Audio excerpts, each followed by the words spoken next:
G11 Hindi एक अच्छा विचार है। अगली बार जब हम आएंगे तो हम वास्तविक दुनिया के साथ सूचना के आदान प्रदान को सुविधाजनक बनाने के लिए एक पंजीकरण टर्मिनल लाएंगे। फिर आप एक कंपनी स्थापित कर सकते हैं। नए विकास क्षेत्र की वर्तमान स्थिति को देखते हुए हम अस्थायी रूप से करों को माफ कर देंगे और संबंधित कार्य पुरस्कार और अंक प्रदान करेंगे। सन शिकिंग ने ताओ यू की मदद की पेशकश पर तुरंत सहमति व्यक्त की। नए बस्ती क्षेत्र को हर चीज की सख्त जरूरत है। ये सब पाइनियर्स द्वारा सामग्री को आगे पीछे ले जाने पर निर्भर करता है, लेकिन यात्राओं के बीच का अंतराल और परिवहन की गई मात्रा बहुत धीमी है। लास वेगास में स्थानीय संसाधनों का लाभ उठाना निश्चित रूप से अधिक उचित है। आप सही कह रहे हैं, मास्टर सन। समय आने पर मैं भाई ताओ के साथ एक परिवहन कंपनी पंजीकृत कराऊंगा। 2.3 मीटर की अपनी ऊंची ऊंचाई के साथ पांडा को सन शिकिंग के सामने एक छोटे टाइटन की तरह लगना चाहिए था, लेकिन उस समय वह काफी विनम्रता दिखाते हुए नीचे बैठने की पूरी कोशिश कर रहा था। ताओ यू खुद को रोक नहीं सका और पांडा की तरफ एक तिरछी नजर से देखने लगा। उसे याद आया कि जब वह पहली बार सड़क रोकने आया था तो वह आदमी कितना घमंडी लग रहा था। यह विरोधाभास वास्तव में बहुत तीव्र था, और सुन शिकिंग के व्यवहार को देखकर ऐसा लग रहा था कि वह इस तरह के व्यवहार की आदी हो चुकी है। ठीक है, अब तुम जा सकते हो। मुझे उससे कुछ बात करनी है। सन शिकिंग ने एक सहज लहर के साथ पांडा को विदा किया, फिर ताओ यू की ओर मुड़ी, एक मुस्कान के साथ अपनी आकर्षक विलो आकार की भौहें उठाई। क्या आपने ध्यान करना शुरू कर दिया है? अभी नहीं, मैं समझने में थोड़ा धीमा हूं और मुझे कुछ मार्गदर्शन की जरूरत है, ताओ यू ने बिना किसी हिचकिचाहट के जवाब दिया। यह मेरी गतिशील दृष्टि है जो मेरी चमकदार आंखों के साथ अलग दिखती है। हाँ, तुम में हिम्मत है।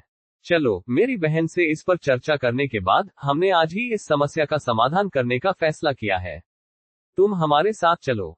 ठीक है। ताओ यू ने कोई मांग नहीं की और काफी मददगार दिखे। चिंता मत करो, समय आने पर तुम्हें स्थिति के आधार पर पुरस्कृत किया जाएगा। मैं इसके बारे में कभी चिंतित नहीं हूँ। ताओ यू ने आत्मविश्वास से अपनी छाती फुला ली। पब फ्यूचर द्वारा विज्ञापन, यद्यपि उनकी बहादुरी आंशिक रूप से दिखावे के लिए थी, लेकिन सन भाई बहनों की उदारता को देखते हुए वे वास्तव में चिंतित नहीं थे। चाहे वह युवान बल हो या कौशल, वह किसी को भी ठुकरा नहीं सकता था। इसलिए ताओ यू ने सन शिकिंग का पीछा करते हुए उनके घर तक पहुंच गया। इस बीच सन शियू ने पहले से ही अपने टाइट फिटिंग कॉम्बैट सूट पहन लिया था और होवरबाइक के साथ छेड़छाड़ कर रही थी। ऐसा लग रहा था कि वह कुछ समायोजन कर रही है। जब उसने उन्हें वापस आते देखा तो उसने ताओ यू की ओर देखा और वही सवाल पूछा, क्या आपने शुरू कर दिया है? नहीं, ये संभवतः उसकी जन्मजात प्रतिभा है जो उसकी आंखों को इतनी चमकदार बनाती है। ताओ यू ने जवाब नहीं दिया, लेकिन सन शिकिंग ने एक स्पष्टीकरण दिया। वास्तव में मैंने इसमें बहुत प्रयास किया है, कड़ी मेहनत की है। सुन शियू थोड़ा असंतुष्ट दिखी, लेकिन अपनी होवरबाइक पर चढ़ने से पहले उन्होंने ज्यादा कुछ नहीं कहा। ताओ यू ने बाइक चलाते हुए सुन शियू के शरीर के आकार को देखा और सोचा कि अगर वह उसे भी इस सवारी पर ले जाए तो कितना अच्छा लगेगा। बेशक उस समय वह कोई भी अनुचित टिप्पणी करने की हिम्मत नहीं कर सकता था। सन शिकिंग के कंधे थपथपाने के बाद वह उसके साथ बाइक पर बैठ गया और सन शियू को अपनी होवर बाइक पर आसमान में उड़ते हुए देखा। थोड़ा अफसोस हो रहा है ना? सुन शिकिंग ने ताओ यू को एक खूबसूरत मुस्कान के साथ चिढ़ाते हुए कहा। उसकी आंखों में एक चंचल चमक थी। खांसी, मिस सन बस मजाक कर रही हैं, ताओ यू ने चुटकी ली। गंभीरता से, अगर तुम मैक्स लेवल पर होती तो तुम इसे आजमा सकती थी, लेकिन अगर तुम अपने पैर तोड़ लेती हो तो मुझे दोष मत देना। सन शिकिंग ने बेपरवाही से कंधे उचकाए, अपनी बाइक पर चढ़ गई और ताओ यू ने तेजी से उसका पीछा किया, अपनी बाहें उसकी कमर के चारों ओर लपेट ली। फिर उसके कान के पास चुपके से जाकर उसने चुपचाप पूछा, आपकी बहन को क्या पसंद है? आपको कम से कम एक क्षेत्र में उससे बेहतर प्रदर्शन करना होगा। मुझे लगता है कि लंबी दूरी तक निशाना साधना एक अच्छा कौशल है, इसलिए उससे संबंधित और अधिक कौशल सीखें। सन शिकिंग ने सोच समझकर सुझाव दिया। ताओ यू ने उसकी बातों पर गंभीरता से विचार किया। शायद ये युवा मास्टर का उसे लुभाने का एक तरीका था, अपनी शुद्ध और उच्च प्रतिभा वाले किसी व्यक्ति को जीतने का प्रयास, लेकिन यह वास्तव में प्रयास करने लायक था। सीट बांध लें और कसकर बैठ जाएं, सन शिकिंग ने निर्देश दिया। जैसे ही ताओ यू ने अपनी सुरक्षा बेल्ट बांधी, होवरबाइक तुरंत आसमान में उड़ गई। जोर इतना ज्यादा था कि ताओ यू को स्थिर रहने के लिए अपनी पकड़ मजबूत करनी पड़ी। Ads by pub future. अपने आगे सुन शिकिंग की पीठ को देखकर ताओ यू ने राहत की सांस ली। सौभाग्य से वह उसकी पीठ की ओर ही देख रहा था। दरअसल ये बच्चा वाकई बहुत सुंदर है, उसके चेहरे को देखकर उसकी बहन की याद आना स्वाभाविक है। तभी ताओ यू को इंटरनेट से एक विषय याद आया, अगर आपको नान टोन के साथ सोना पड़े तो क्या आप उसका सामना करना पसंद करेंगे या अपनी पीठ मोड़ लेंगे? ओह टिल्डा, कुछ रोंगटे खड़े कर देने वाली छवियों को भूलने के बाद ताओ यू हवा में उड़ते हुए नीचे के दृश्य को देखने लगा। एकमात्र ध्वनि उसके कानों के पास से गुजरती तेज हवा की थी, लेकिन होवरबाइक स्वयं अविश्वसनीय रूप से शांत थी, कुछ आध्यात्मिक प्रति गुरुत्वाकर्षण की तरह। यद्यपि ताओ यू ने पहले भी हवाई जहाजों में यात्रा की थी और कई हवाई वीडियो और चित्र देखे थे, लेकिन मोटरसाइकिल पर सीधे आकाश में उड़ने का दृश्य अनुभव पूरी तरह से अलग था। ये बहुत अधिक रोमांचकारी था। इसमें कोई आश्चर्य नहीं कि खतरे के बावजूद विंगसूट में उड़ान भरना लोकप्रिय है, ये वास्तव में रोमांचक है। ताओ यू को अपने ऊपर बहती हवा का एहसास अच्छा लग रहा था। दुर्भाग्यवश पहली नजर में ये होवर बाइक बहुत महंगी लग रही थी। हम लगभग वहां पहुंच चुके हैं, आपको क्या लगता है कि मुख्य स्थान कहां है? सन शिकिंग ने अपनी गति धीमी की और सन शियू के पास तैरने लगी, जो पहले ही रुक चुकी थी, और फिर उसने ये प्रश्न ताओ यू से पूछा। इस समय तक वे लास वेगास के ऊपर आसमान में पहुंच चुके थे। इस हवाई परिप्रेक्ष्य से स्थलों का वितरण और भी स्पष्ट था। ताओ यू ने खुद को स्थिर करने के लिए एक हाथ सुन शिकिंग की कमर पर रखा, स्थान का अनुमान लगाने के लिए चारों ओर देखा, फिर एक स्थान की ओर इशारा करते हुए कहा, जब तक कोई आश्चर्य न हो, इसे उस पार्क में होना चाहिए। स्थलों के प्रभाव में इसने शहर की सारी मृत्यु ऊर्जा को एकत्रित कर लिया है, जिससे ये ज़ॉम्बी पालने के लिए एक उत्कृष्ट स्थान बन गया है। अच्छा, चलो चलें। थोड़ी देर रुकें। पब फ्यूचर द्वारा विज्ञापन। ताओ यू ने उन दोनों को ऊपर उठाया और सूर्य की रोशनी की ओर देखते हुए कहा, आइए हम प्रतीक्षा करें और दोपहर के समय अपना कदम उठाएं, जब सूर्य की रोशनी अपने चरम पर होती है। भले ही कुछ ऐसा हो जिसे संभालना मुश्किल हो, लेकिन उसे कुछ हद तक नियंत्रित किया जा सकेगा।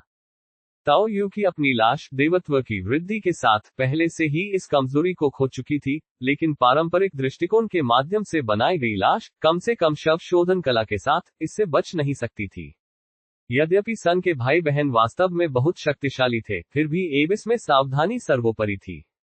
ठीक है, ये स्पष्ट था कि सन भाई बहन अहंकारी नहीं थे, वे टुकड़ों के संबंध में अपने कार्यों में सतर्क थे, और चुनकी कौशल के मालिक ताओ यू ने ये सुझाव दिया था, इसलिए वे सुनने के लिए तैयार थे। वैसे अगर समस्या को हल करने का कोई मौका है, तो मुझे नहीं पता कि मैं इस क्षेत्र का उपयोग कर सकता हूं या नहीं, इसे मेरा इनाम समझें। ताओ यू ने इस अवसर का लाभ उठाते हुए अपना अनुरोध प्रस्तुत किया। आप इसका उपयोग कर सकते हैं, हम फिलहाल उन चिन्हों को नहीं गिराएंगे, बस जब आपका काम पूरा हो जाए तो हमें बता दीजिए। सुन शियू बहुत ही उदासीन लग रहा था, भाई बहनों को गौण मामलों की ज्यादा परवाह नहीं थी। यदि आप वास्तव में किसी बड़े खतरे का सामना कर लेते हैं, तो जब हम वापस जाएंगे, तो हम माइरेट स्ट्रीम्स डोजो को इसकी जानकारी देंगे, और आप भी आगे बढ़कर श्वास तकनीक सीख सकते हैं। यह सुनकर ताओ यू को एक बार फिर एक अमीर महिला की शक्ति का एहसास हुआ।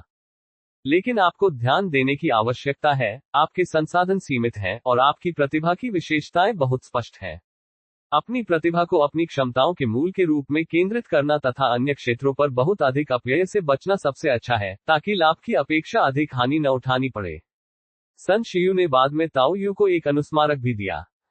उन्होंने ध्यान तकनीक को एक विकल्प के रूप में इसलिए पेश किया था क्योंकि उन्हें लगा कि यह कौशल गतिशील दृष्टि के साथ अधिक संगत है। असंख्य धाराएं, 5 रूप, और यहां तक कि श्वास तकनीक का मिलान सेट, सभी भौतिक शरीर से संबंधित हैं। गैर भौतिक प्रतिभाएं अभ्यास करने पर बहुत अधिक खर्च करती हैं। खांसी, मैं भी ऐसा ही सोचता हूं, लेकिन मुझे लगता है कि एक स्वस्थ शरीर होना जो आपको पीछे न खींचे, वह भी बहुत महत्वपूर्ण है। ताओ यू ने अपनी आंखें खोलकर बकवास करते हुए कहा, अगर तुम्हें मौका मिले तो बेहतर बंदूक के लिए व्यापार करो। तुम्हारी वास्तविक सीमा तुम्हारे हथियार द्वारा निर्धारित होती है, तुम इसके बारे में पूछने के बारे में भी नहीं सोचते। ताओ यू को इस तरह देखकर सुन शियू ने असहाय होकर अपना सिर हिलाया। लेकिन ताओ यू को उसका सुझाव बिल्कुल भी समस्याजनक नहीं लगा। यहां तक कि अब भी उनकी सबसे सुविधाजनक दैनिक क्षमता वास्तव में बंदूकों का उपयोग करना था। नजदीकी युद्ध में उनका उपयोग तीव्र गति से होता था, जिससे एक ही झटके में चीजें निपट जाती थीं। वारलॉर्ड के साइड आर्म का प्रभाव वास्तव में काफी अच्छा था, लेकिन भाई बहनों के चैनलों के साथ वह संभवतः अधिक शक्ति वाले किसी चीज के लिए व्यापार कर सकता था। हालांकि अपने कौशल के देवत्वीकरण के कारण ताओ यू के मुख्य संसाधन अभी भी खुद में निवेशित थे और वस्तुओं के लिए वह अतिरिक्त पुरस्कारों और आकस्मिक लूट पर निर्भर था। लास वेगास में भरपूर धूप रहती थी और हालांकि यहां सालाना बारिश कम होती थी, लेकिन शहर के आसपास कुछ बेहतरीन जल स्रोत थे। पार्क में लगे पौधे, जिनकी साल के ज्यादातर समय देखभाल नहीं की जाती थी, भरपूर धूप में पनपते रहे और जल्दी ही हरे भरे हो गए। फिर भी दोपहर का समय होने के बावजूद, जब चिलचिलाती धूप अपने चरम पर थी, पार्क में एक अजीब सी उदासी और ठंडक का एहसास छाया हुआ था। जब दो होवरबाइक तेजी से ऊपर से गुजरी और हवा में ठंडक महसूस हुई तो यहां तक कि यात्रा करने वाले सन भाई बहन भी कुछ हद तक आश्चर्यचकित हो गए। यह एक बहुत ही जादुई तरीका है, कुछ हद तक मरे हुए लोगों के जादू जैसा। ताओ यू का नेतृत्व कर रहे सन शिकिंग ने कुछ विचार करने के बाद कहा। ताओ यू ने तुरंत इस अवसर का लाभ उठाकर अधिक जानकारी मांगी। मरे हुए लोगों का जादू, क्या ये पुराने सभा क्षेत्र की क्षमता है? यह एक ऐसी क्षमता है जो पूरी दुनिया से आती है और जिसे अभी तक रसातल में नहीं खींचा गया है, बल्कि केवल कब्जा कर लिया गया है। ये बहुत शक्तिशाली है, लेकिन हमारे स्टारशाइन एकत्रीकरण क्षेत्र से इसका संपर्क नहीं हो पाया है। ये राज्य की राजधानी से प्राप्त कुछ खुफिया रिपोर्टों से है। ऐसी जानकारी बाहरी शहर में कई लोगों के लिए अज्ञात हो सकती है, और शायद भीतरी शहर में भी कई लोगों के लिए, लेकिन सुन शिकिंग के लिए इसका उल्लेख करना मामूली बात थी। क्या हमारा अभी भी राज्य की राजधानी से संपर्क है? ताओ यू ने नई जिज्ञासा के साथ पूछा। उसने कई बार काफिले को धूसर कोहरे से गुजरते देखा था, जो आमतौर पर उबड़ खाबड़ और जर्जर दिखते थे। शायद ऐसे बहुत कम रास्ते बचे थे जो स्टारशाइन सिटी से संपर्क बनाए रखते थे। हाँ, वास्तव में एबिस आक्रमण के इतना गंभीर होने से पहले हम इस क्षेत्र में टेलीपोर्टेशन पूरा कर सकते थे, लेकिन अब हम लागत वहन नहीं कर सकते। हम केवल कुछ खुफिया जानकारी का आदान प्रदान कर सकते हैं, और भौतिक आपूर्ति के लिए हमें ग्रे कोहरे को पार करने पर निर्भर रहना होगा। ताओ यू ने उत्सुकता से कीवत को पकड़ लिया और दूसरा प्रश्न पूछा। यह क्षेत्र, तो रसातल के भीतर टेलीपोर्टेशन अभी भी संभव है। यह संभव है यदि कोई सही कीमत चुकाने को तैयार हो, लेकिन आपको संगत उपकरण की आवश्यकता होगी। हमारे स्टारशाइन के पास पुराने सभा क्षेत्र में केवल एक सेट है। No12bin.com। सन शिकिंग ने आगे बोलने से पहले कुछ देर रुककर कहा, यदि यहाँ हमारा विकास सुचारू रूप से चलता है और इसे पर्याप्त मूल्यवान माना जाता है, तो हम संबंधित उपकरणों के लिए राज्य की राजधानी में आवेदन कर सकते हैं। पब फ्यूचर द्वारा विज्ञापन। ये देखते हुए कि अपनी संपत्ति के लिए कुख्यात सन भी लागतों के बारे में ऐसे ही शब्दों में बात करते थे, ताओ यू जानता था कि कम से कम फिलहाल इन मामलों पर विचार करने की कोई आवश्यकता नहीं थी। लेकिन स्टारशाइन सिटी का आधार ठोस था। इस तरह की अनौपचारिक बातचीत के बाद ताओ यू उन दोनों के साथ उस स्थान पर गया जिसे उसने शव साधना के लिए सर्वोत्तम स्थान के रूप में पहचाना था। वास्तव में ताओ यू को इसका परिचय देने की कोई आवश्यकता नहीं थी, क्योंकि आसपास उगी हुई घास फूस और जल्दबाजी में फैली छाया के विपरीत, शव शोधन के लिए निर्धारित क्षेत्र कम से कम 1 एकड़ तक बिल्कुल खाली था, जिसमें काली मिट्टी के अलावा कुछ भी दिखाई नहीं दे रहा था। जीवित लोगों के लिए तो इसकी ओर देखना भी घिनौना था। ऐसा लगता है कि आपकी शव शोधन कला की क्षमता बुरी नहीं है। मुझे आश्चर्य है कि क्या इससे कोई सफलता मिल सकती है। उसके बगल में सवार सुन शियू के चेहरे पर अब दिलचस्पी की झलक दिख रही थी, जब वह नीचे काली मिट्टी के टुकड़े को देख रही थी। फिर सन शियू ने ताओ यू की ओर मुड़ने से पहले सन शिकिंग के साथ एक नजर का आदान प्रदान किया और कहा, तुम बहुत कमजोर हो, यहीं रहो और देखो। ठीक है। जबकि ताओ यू को उसके मुंह पर कमजोर कहा गया, उसके पास कोई जवाब नहीं था। अगर वह खुद ही इस काम को संभाल सकता था, तो उसने उनसे मदद क्यों मांगी? उन्हें कार्रवाई के लिए राजी करना ही उसका पहला लक्ष्य था। इसके बाद उसने देखा कि भाई बहन के साथ अजीबोगरीब हथियार तेजी से होवरबाइक से उड़ रहे हैं, और दोनों लगभग एक साथ उनमें से एक हथियार पर कदम रख रहे हैं। यह दृश्य तलवार चलाने जैसा ही रोमांचक था।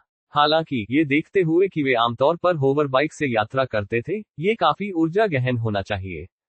अगले ही क्षण प्रत्येक के शेष 6 हथियार प्रकाश की धारियों में परिवर्तित हो गए, तथा एक अजीब पैटर्न में उस बंजर काली भूमि पर उल्टे गिर गए। Sizzle tilde. 12 उल्टे हथियारों में से प्रत्येक ने चमकदार बिजली के विस्फोट छोड़े। फिर बिजली के सांप घूमने लगे, जो हथियारों को बिजली की रोशनी के चापों से जोड़ते हुए दिखाई दे रहे थे। पब फ्यूचर द्वारा विज्ञापन। गर्जन। काली मिट्टी फट गई और धरती से एक आकृति फूट निकली। ये काले बालों से ढका एक ज़ोंबी था। यहाँ तक कि दोपहर की चिलचिलाती धूप में भी वह स्वतंत्रतापूर्वक घूम सकता था। ये सचमुच। अगले ही पल 12 उल्टे हथियार एक के बाद एक हवा में उठे और विभिन्न कोनों से ज़ॉम्बी की ओर गोली चलाने लगे। इससे पहले कि ताओ यू अपने विचार समाप्त कर पाता, उसने देखा कि हथियार एक साथ ज़ॉम्बी के शरीर को भेद रहे थे और फिर एक बार फिर से प्रकाश में आ गए। Boom tilde. काले बालों वाला ज़ॉम्बी जो अभी अभी बाहर कूदा था, तुरंत ही टुकड़ों में बिखर गया, इतना मरा कि उसकी पहचान करना भी मुश्किल हो गया। एक घनी उबकाई पैदा करने वाली दुर्गंध उठी, जिससे दोनों भाई बहन भौंचक के रह गए और वे दूर चले गए, मोटरसाइकिल पर वापस आए और फिर तेजी से ऊपर चढ़ गए। यह जहर बहुत शक्तिशाली है। वास्तव में यह एक परेशानी वाली चीज है। क्या आप वाकई यहाँ शव शोधन करना चाहते हैं? सन शिकिंग ने हथियारों को वापस बुला लिया और उन्हें मोटरसाइकिल के चारों ओर मंडराने दिया तथा ताओयू से बात की। मुझे यकीन है मुझमें जहर के प्रति कुछ प्रतिरोध क्षमता है। तभी ताओयू को उनकी त्वरित और चतुराईपूर्ण कार्रवाइयों को देखने के बाद वास्तविकता का एहसास हुआ। यद्यपि उन्होंने हमेशा ये स्वीकार किया था कि ये दोनों शक्तिशाली थे, लेकिन छात्रावास में एक दिन पहले हुई दूरगामी विस्फोट की घटना ने यह बात पहले ही साबित कर दी थी। अब पूरे शहर की मौत की आभा से पोषित एक ज़ॉम्बी को एक ही वार में खत्म होते देख, वह अपने दिल की गहराइयों में सदमे को दबा नहीं सका। क्या आपको लगता है कि ये चीजें कोई बड़ी बात नहीं है, क्योंकि आपने देखा है कि हमने कितनी जल्दी इसे संभाल लिया? हालांकि मोटरसाइकिल चलाते समय सुन शिकिंग की पीठ ताओयू की ओर थी, लेकिन ऐसा लग रहा था कि वह जानती थी कि वह क्या सोच रहा था। मैं आपको बता सकता हूँ, यदि आपकी शव शोधन कला अपने चरम पर इस प्रभाव तक पहुंच सकती है, तो भविष्य में आपके लिए फ्लोटिंग सिटी में प्रवेश करना और यहाँ तक कि मेरी बहन का पीछा करना असंभव नहीं है। पब फ्यूचर द्वारा विज्ञापन। ऐसा कहने के बाद उसने मोटरसाइकिल रोकी और एक हथियार बुलाया और उसे ताओयू के पास रख दिया। जैसे ही हथियार उनके पास पहुंचा, उन्हें दुर्गंध आने लगी और तब ताओयू ये देखकर आश्चर्यचकित हो गया कि प्रौद्योगिकी से प्रभावित और विचित्र हथियार की सतह पर कुछ रक्त वाहिकाओं जैसी काली रेखाएं विकसित हो गई थीं, जो बिजली के आग द्वारा विघटित और दबाई जा रही थी। ये दुर्गंध बिजली की रोशनी के कारण उन काली नसों के टूटने का परिणाम थी। ये बहुत शक्तिशाली है। यदि हम न होते तो इसका सामना करने वाला कोई भी पायनियर मर जाता। दूसरी ओर सुन शियू अपनी मोटरसाइकिल पर आए और उसने एक हथियार बुलाया, जिसमें ज़ॉम्बी का सिर लगा हुआ था, जो संभवतः संघनित युआन बल का उत्पाद था। ऐसा प्रतीत होता है कि सन शियू को गंदगी से कोई परेशानी नहीं थी। उसने सीधे युआन फोर्स के सिर को अपने हाथ में पकड़ लिया। ऐसा प्रतीत होता है कि उसने इसे महसूस करने के लिए अपनी आंखें बंद कर ली थीं। शायद उसके पास किसी प्रकार की कौशल मूल्यांकन क्षमता थी। इसमें पूर्ण कौशल है, लेकिन संदूषण बहुत गंभीर है। मुझे नहीं पता कि इसे साफ करने में कितना खर्च आएगा। फिर उसने ताओयू की ओर देखा और कहा, क्या आप भी उसी प्रकार का कौशल सीख रहे हैं? ओह, मुझे यकीन नहीं है। आखिरकार वह एक ज़ॉम्बी था जिसे मैं मार सकता था। इसके विपरीत ये भी सच है। आप सचमुच बहुत भाग्यशाली हैं। सुन शियू ने सिर हिलाया। रसातल में भाग्य एक बहुत ही महत्वपूर्ण कारक था। क्या आपके पास अनुभव है? क्या ये यहाँ एकमात्र है? लेकिन मुझे यकीन नहीं है कि लाश को परिष्कृत करने वाला यंत्र आसपास है या नहीं। ताओयू को उम्मीद थी कि वे खतरे को खत्म करने के लिए क्षेत्र की खोज करेंगे। हम अगले कुछ दिनों तक यहाँ पर नजर रखेंगे, लेकिन सबसे अधिक संभावना है कि वे आसपास नहीं होंगे। अगर पूरी दुनिया दूषित हो गई है। सुन शियू ने अपना निर्णय व्यक्त किया और उसके शब्दों में गंभीरता थी। यदि इस पैमाने के हर शहर में कुछ ऐसा ही होता, तो ऐसी ज़ॉम्बी सेना का सामना करते हुए शायद उन दोनों को भी भागना पड़ता। यह अवश्य ही भाग्य चोर का काम रहा होगा। सन शिकिंग ने भी अनुमान लगाया। सबसे अच्छा समाधान यह है कि इस स्थान का मूल्य पहले ही प्रदर्शित कर दिया जाए, ताकि कंपनी अधिक निवेश कर सके। सत्य हमेशा ताकत से लिखा जाता है। जब तक हम पर्याप्त मजबूत हैं, हम किसी भी समस्या से निपट सकते हैं।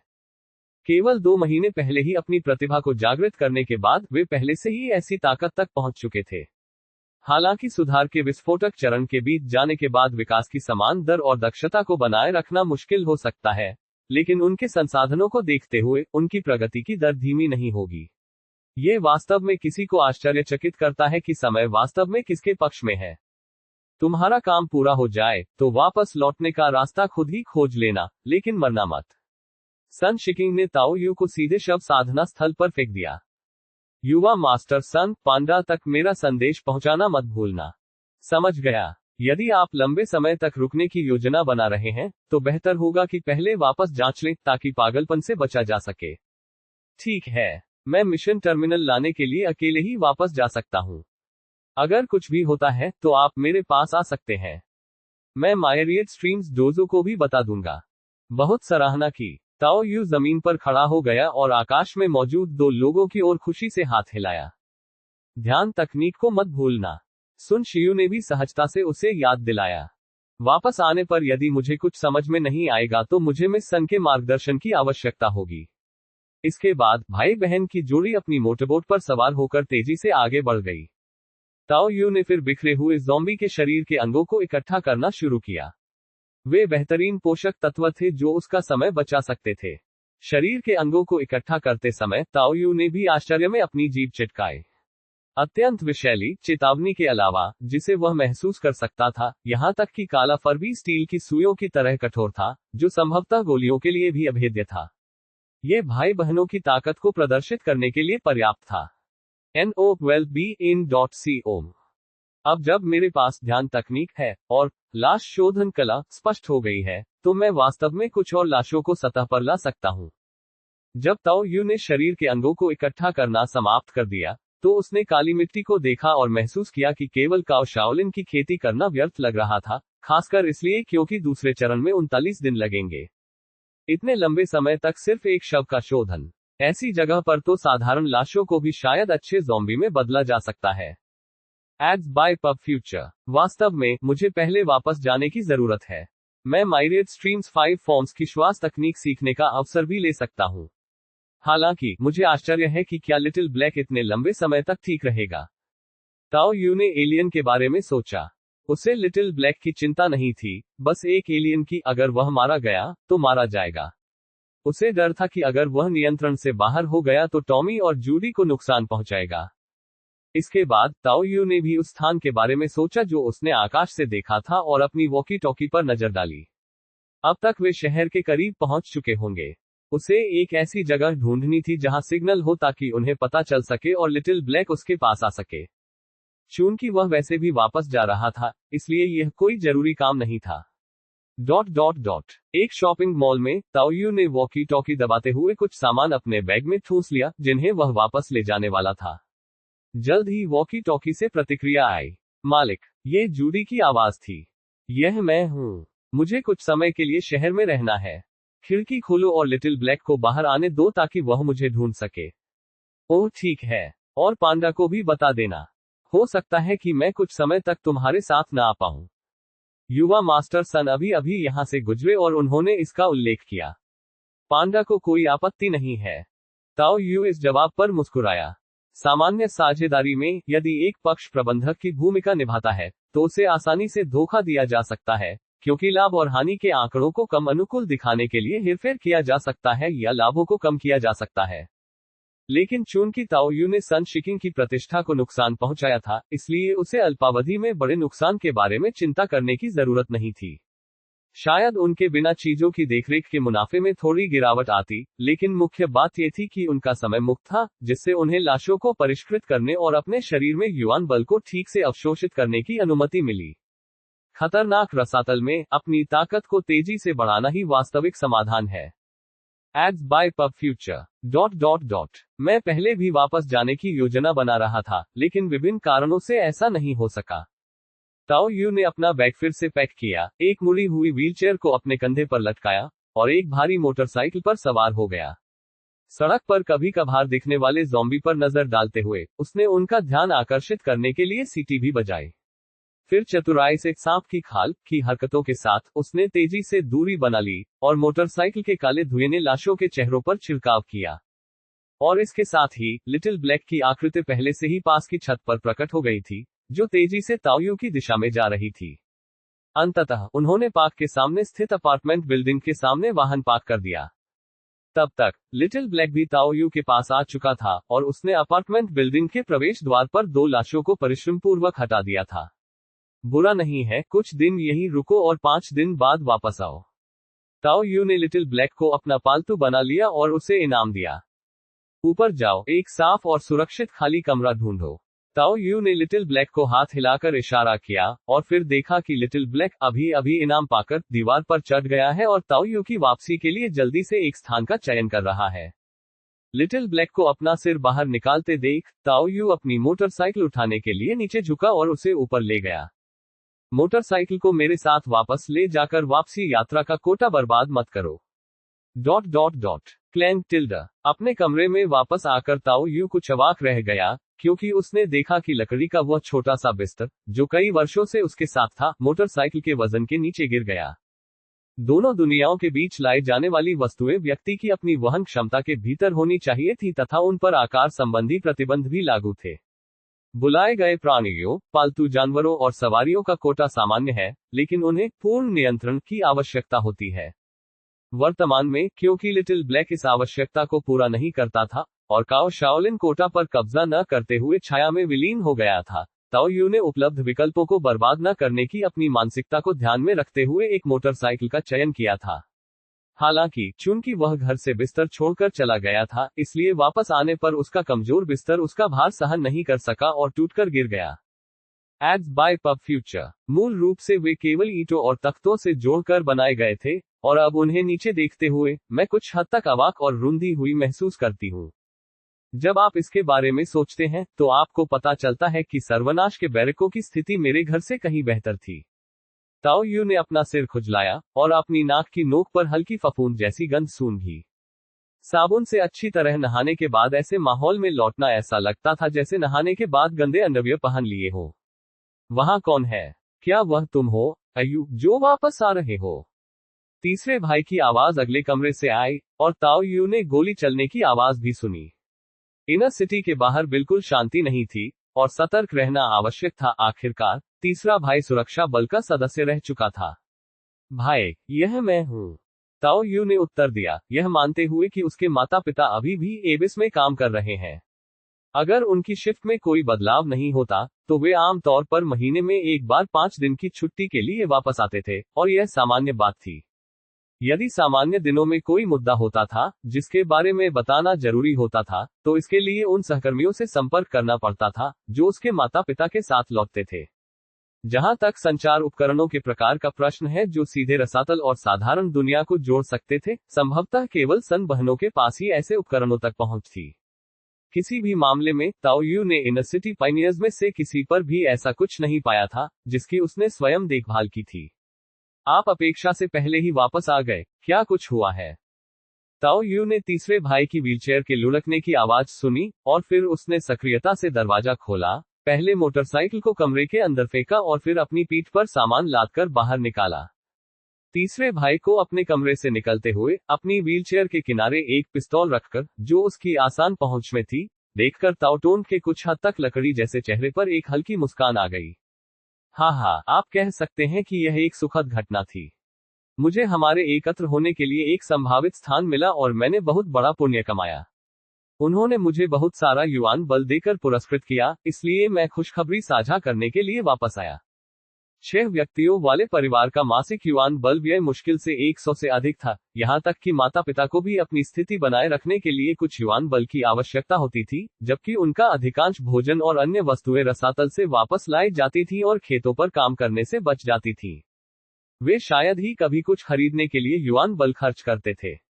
यद्यपि ताओ यू के पास धन संपत्ति तो नहीं थी, फिर भी उसने महसूस किया कि अपनी जीवन स्थिति सुधारने के लिए उसे कुछ धन निकालना चाहिए। इसलिए उसे युआन फोर्स की पेशकश करने के लिए एक कारण की आवश्यकता थी। केवल 1 या 2,000 रुपए से परिवार की वर्तमान स्थिति में महत्वपूर्ण सुधार हो जाएगा। यदि ये तथ्य न होता कि उसके माता पिता ने शुरुआत में दांत पीसकर युआन फोर्स की 1,000 इकाइयां निचोड़ ली थीं, और उस भयावह शुरुआती माहौल का सामना न किया होता, तो संभवतः अपनी प्रतिभा के बावजूद उसे कठिनाई का सामना करना पड़ता। जैसे ही ताओ यू ने बात की, उसने अपना बैग और फोल्डिंग व्हीलचेयर नीचे रख दिया। फिर उसने जल्दी से फोल्डिंग व्हीलचेयर को जोड़ा और अपने भाई से कहा, भाई, देखो मैं तुम्हारे लिए क्या लाया हूँ। उस दुनिया के टुकड़ों में कुछ अच्छी चीजें हैं और मैं उनमें से कुछ वापस लाया हूँ। सबसे पहले व्हीलचेयर को अपने भाई की लकड़ी की घिसी पिटी व्हीलचेयर के पास धकेलते हुए ताओ यू ने बैग भी खोला और अपने भाई के लिए कपड़े निकाले, साथ ही कुछ दैनिक जरूरत की चीजें भी। बड़ा हो गया है, ताओ टोंग ने ताओ यू द्वारा लाई गई चीजों को देखा, उसके चेहरे पर भी मुस्कान आ गई, लेकिन अपने खाली पैरों को देखने के बाद उसकी आंखों में उदासी की एक झलक दिखाई दी। हालांकि उसने जल्दी से इसे दूर कर दिया और प्रसन्नतापूर्वक कहा, जल्दी करो, मुझे यह नया गैजेट आजमाने दो। बोलते समय उन्होंने मुड़ी हुई व्हीलचेयर को थपथपाने के लिए अपना हाथ बढ़ाया। फिर ताओ यू ने बैग से एक वाटर ब्लैडर कुशन भी निकाला और उसे व्हीलचेयर पर रख दिया। इस पर बैठो, ये सांस लेने लायक है। इसके बाद उन्होंने अपने तीसरे भाई को नई व्हीलचेयर पर आने में मदद की। अरे सचमुच, ये बुरा नहीं है, बहुत फुर्तीला है। ताओ टोंग ने व्हीलचेयर को अपने हाथों से 2-3 चक्करों में घुमाया और वह बहुत खुश दिखाई दिया। अपने तीसरे भाई को इस तरह देखकर ताओ यू भी उसके पास हंस रहा था। बहुत समय बाद उसने अपने तीसरे भाई को इतना खुश देखा था। भाभी कहाँ है? अभी भी खेत पर है। क्या शी वापस आ गया है? लाओ बा खेत में मदद कर रहा है। हमेशा उसे मत डांटो, तुम भी पहले इतनी ही शरारती हुआ करती थी। बिल्कुल नहीं। ताओ यू ने अपने तीसरे भाई के आरोप का खंडन किया और फिर विषय बदलना शुरू कर दिया। मुझे तुम्हें वहां धकेलने दो। कोई जरूरत नहीं, मुझे हवा लेने का मन नहीं है, बाहर बहुत गंदगी है। ये कहकर ताओ टोंग ने अपनी पुरानी लकड़ी की व्हीलचेयर से एक बंदूक और पुराने अखबारों का एक बंडल निकाला। वे घटिया किस्म की स्याही वाले अखबार थे, लेकिन तीसरा भाई समय बिताने के लिए उन्हीं का इस्तेमाल करता था। अगर आप पूछे कि परिवार में सबसे ज्यादा कौन पढ़ सकता है, तो निश्चित रूप से वह तीसरा भाई होगा। Ads by pub future. हाल ही में बाहरी शहर में थोड़ी बेचैनी हो गई है। ऐसा लगता है कि खोपड़ी गिरोह और जंगली भेड़िया गिरोह क्षेत्र पर लड़ाई कर रहे हैं, बस थोड़ा और सावधान रहें। ताओ यू ने अपने तीसरे भाई की याद दिलाने पर सिर हिलाया।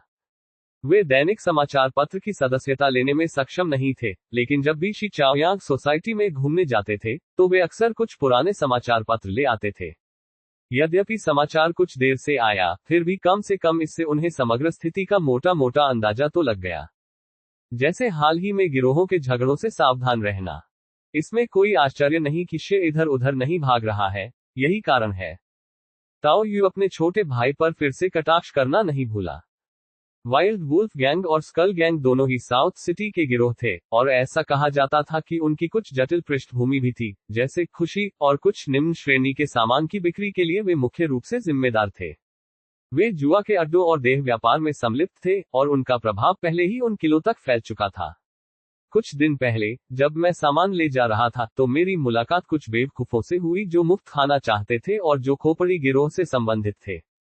वे बाहरी शहर में अहंकारी और दबंग रहने के आदी थे, लेकिन अभी के लिए ताओ यू को इन चीजों की बहुत ज्यादा चिंता नहीं थी।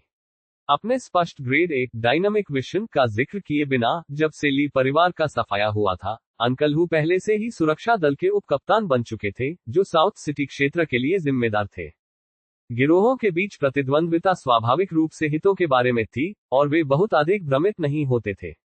गोमांस का एक डिब्बा खोलकर सीधे अपने तीसरे भाई को देते हुए, ताओ यू ने भी 2 और डिब्बे लिए और दरवाजा खोल दिया। जैसे ही उसने दरवाजा खोला, उसे गाय के गोबर की परिचित गंध महसूस हुई। दुर्भाग्यवश इतने वर्षों तक फार्म का प्रबंधन करने के बाद भी कभी गोमांस का स्वाद न चखने के कारण, अब समय आ गया था कि अपनी भाभी और छोटे भाई को भी इसका स्वाद चखाया जाए। गौशाला में पहुंचकर ताओ यू ने देखा कि ताओ शे एक खुरपी पकड़े हुए बड़ी सावधानी से गाय के खुर काट रहा था। उसकी कुशल गतिविधियां काफी तनाव मुक्त करने वाली लग रही थी। ताओ यू के प्रवेश की आवाज सुनकर ताओ शे ने ऊपर देखा और उसे देखकर थोड़ा आश्चर्यचकित हुआ। भैया, इतनी जल्दी क्यों वापस आ गए? अभी तो 1 महीना भी नहीं हुआ है ना? क्या सब ठीक नहीं रहा? नया विकास क्षेत्र शून्य से निर्माण के लिए अवसरों से भरा था, और ताओ यू ने पहले ही अनुमान लगाया था कि इसमें लगभग 1 महीने का समय लगेगा। मैंने कुछ दिन पहले ही काम खत्म कर लिया, ताकि कुछ काम करने की तैयारी कर सकूं, और हो सकता है कि मैं 1 या 2 महीने तक वापस न आऊं। Ads by pub future. ताओ शे ने कुछ चिंता के साथ कहा, सावधान रहो, अगर तुम बहुत लंबे समय के लिए चले गए तो पागल हो जाने का खतरा है, और अगर तुम मानसिक रूप से ठीक महसूस नहीं कर रहे हो, तो जल्दी से वापस आ जाओ। उनकी छठी बहन ऐसी समस्याओं के कारण परेशानी में थी। कोई चिंता नहीं, मैं पहले से ही काफी मजबूत हूँ, और मैंने एक महान सेवा की है और कुछ महत्वपूर्ण लोगों का ध्यान मेरी ओर गया है। ताओ यू जानता था कि उन्हें कैसे आश्वस्त किया जाए। दरअसल जैसे ही उनकी बातचीत खत्म हुई, ताओ शे का उत्साह बढ़ गया और वह लगातार कई अनुभवों के बारे में पूछने लगा। ताओ यू ने कुछ ऐसे अनुभव चुने जिन्हें वह साझा कर सकता था और उनके बारे में बात की। यद्यपि ये चुनिंदा अनुभव थे, फिर भी ताओ यू के हाल के साहसिक अनुभव वास्तव में बाहरी शहरों में रहने वाले सामान्य दंड भोगियों के अनुभवों से कहीं अधिक थे। इससे ताओ शे को आश्चर्य और हैरानी हुई।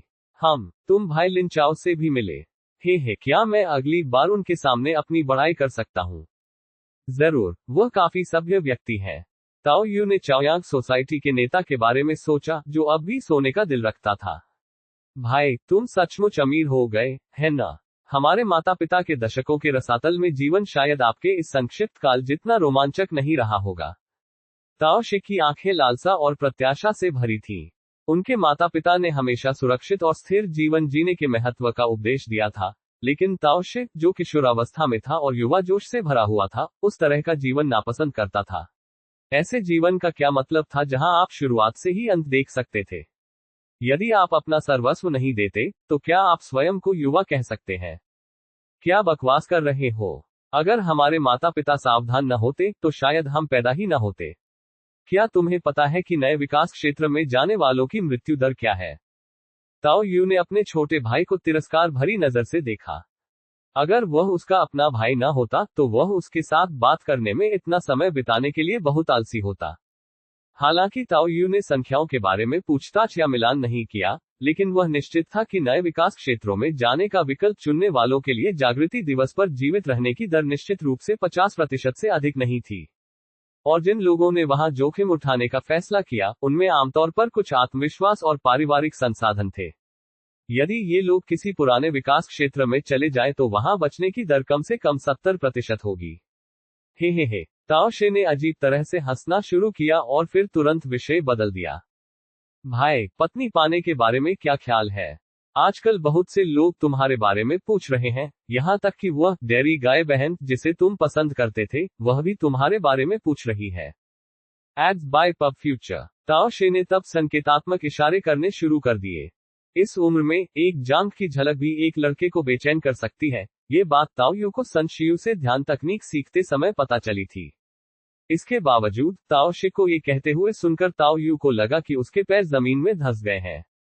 उसकी यादों के पूरी तरह से एकीकृत होने से पहले कुछ अस्पष्ट किशोरावस्था की कल्पनाएं होना सामान्य बात थी। लेकिन एक बार जब वे बड़े हुए तो ये सब सामान्य नहीं रहा।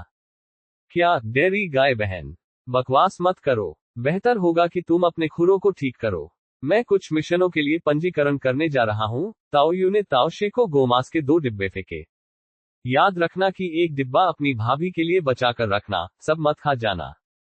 इस बीच ताओ शे उत्सुकता से खूबसूरती से तैयार की गई कैन की पैकेजिंग का निरीक्षण कर रहा था और अपने हाथों पर लगी गंदगी की परवाह न करते हुए कैन खोलने से पहले उसे अपने शरीर पर पोंछ लिया। अंदर गोमांस देखकर और उसकी खुशबू सूंघकर उसकी आंखें चमक उठी। फिर उसने एक टुकड़ा उठाया और अपने भाई की अनदेखी करते हुए बड़े चाव से खाने लगा, जिससे ताओ यू कुछ हद तक अवाक रह गया। फिर वह मुड़ा और चला गया। उसकी ग्रेड ए प्रतिभा के कारण यह उम्मीद की जा रही थी कि उसके माता पिता के अलावा कई लोग उसके बारे में चिंतित होंगे। हालांकि दुनिया में जो कुछ भी है, उसे पहले ही देख लेने के बाद उसके मानक स्वाभाविक रूप से बढ़ गए। जो कुछ भी उसके हथियार निकालने की गति को प्रभावित कर सकता था, वह अवांछित था। ... आपका स्वागत है पार्टनर सर, आपके मिशन सफलतापूर्वक अपलोड और पूरे हो गए हैं। आपने कुल 2375 यूनिट युआन फोर्स अर्जित की है। हाउंड्स फोर्ट के मिशन हॉल में ताओ यू ने एक बार फिर से भागीदारों के लिए आरक्षित विशेष उपचार का आनंद लिया। पिछली बार की तरह उसी सुंदर वेट्रेस द्वारा सेवा की गई, जिसकी आंखों ने लगभग उसे आग लगा दी। 1 महीने से भी कम समय में उसने सिर्फ मिशन से ही 2000 से ज्यादा की आय अर्जित कर ली थी। उसे शायद बहुत पहले ही होश आया होगा, है ना? निश्चित रूप से वह एक संभावित पावरहाउस बनने की ओर अग्रसर है। धन्यवाद। ताओ यू ने वेट्रेस से मिशन पूरा होने का प्रमाण पत्र और पुरस्कार वाउचर प्राप्त करते हुए उसे धीरे से धन्यवाद दिया। मच्छर भले ही छोटा हो, लेकिन वह फिर भी मांस ही है। यदि रास्ते में कोई मिशन पूरा किया जा सकता है, तो पुरस्कार न लेने का कोई कारण नहीं है। वास्तव में मिशन पुरस्कारों ने स्वयं ही नए विकास क्षेत्र में प्रचुर अवसरों को उजागर कर दिया। लेकिन फिलहाल ऐसा लगता है कि सन्स इसमें पैसा लगा रहे हैं, लेकिन इसका कोई तत्काल सकारात्मक परिणाम नहीं दिख रहा है। मुझे आश्चर्य है कि क्या उस ज़ोंबी के सिर की गिनती भी होगी। सुंदर वेट्रेस की उत्सुक निगाहों के सामने ताओ यू अपने मिशन पूरा होने का प्रमाण पत्र और पुरस्कार वाउचर लेकर पुरस्कार संग्रह क्षेत्र में चला गया। चूंकि युआन बल को अवशोषित किया जा सकता है, इसलिए अधिकांश पुरस्कार वहीं प्राप्त किए जाते थे, और काउंटर के पीछे काम करने वाले कर्मचारी आमतौर पर 18 वर्ष से कम उम्र के होते थे और अभी तक स्वयं युआन बल को अवशोषित करने में सक्षम नहीं थे। ताओ यू के प्रमाण पत्रों की जांच करने के बाद कर्मचारियों ने कुशलतापूर्वक वजन करने की प्रक्रिया को अंजाम दिया। धातु की ध्वनि के साथ झंझनाती एक छोटी थैली ताओ यू को सौंपी, जिसने उसे वहीं पर ग्रहण कर लिया, और फिर कर्मचारियों को इच्छा शक्ति धातु की एक छोटी थैली लौटा दी, जिससे आदान प्रदान पूरा हो गया। ये वास्तव में बाहरी शहर के पाइनियर्स के लिए युआन फोर्स प्राप्त करने का सामान्य तरीका है। बड़े लेनदेन के लिए चुंबकीय कार्ड का उपयोग करने की ताओ यू की विधि वास्तव में असामान्य थी। फिर भी बाहरी शहर में ताओ यू की 2000 से अधिक की कमाई काफी उल्लेखनीय थी।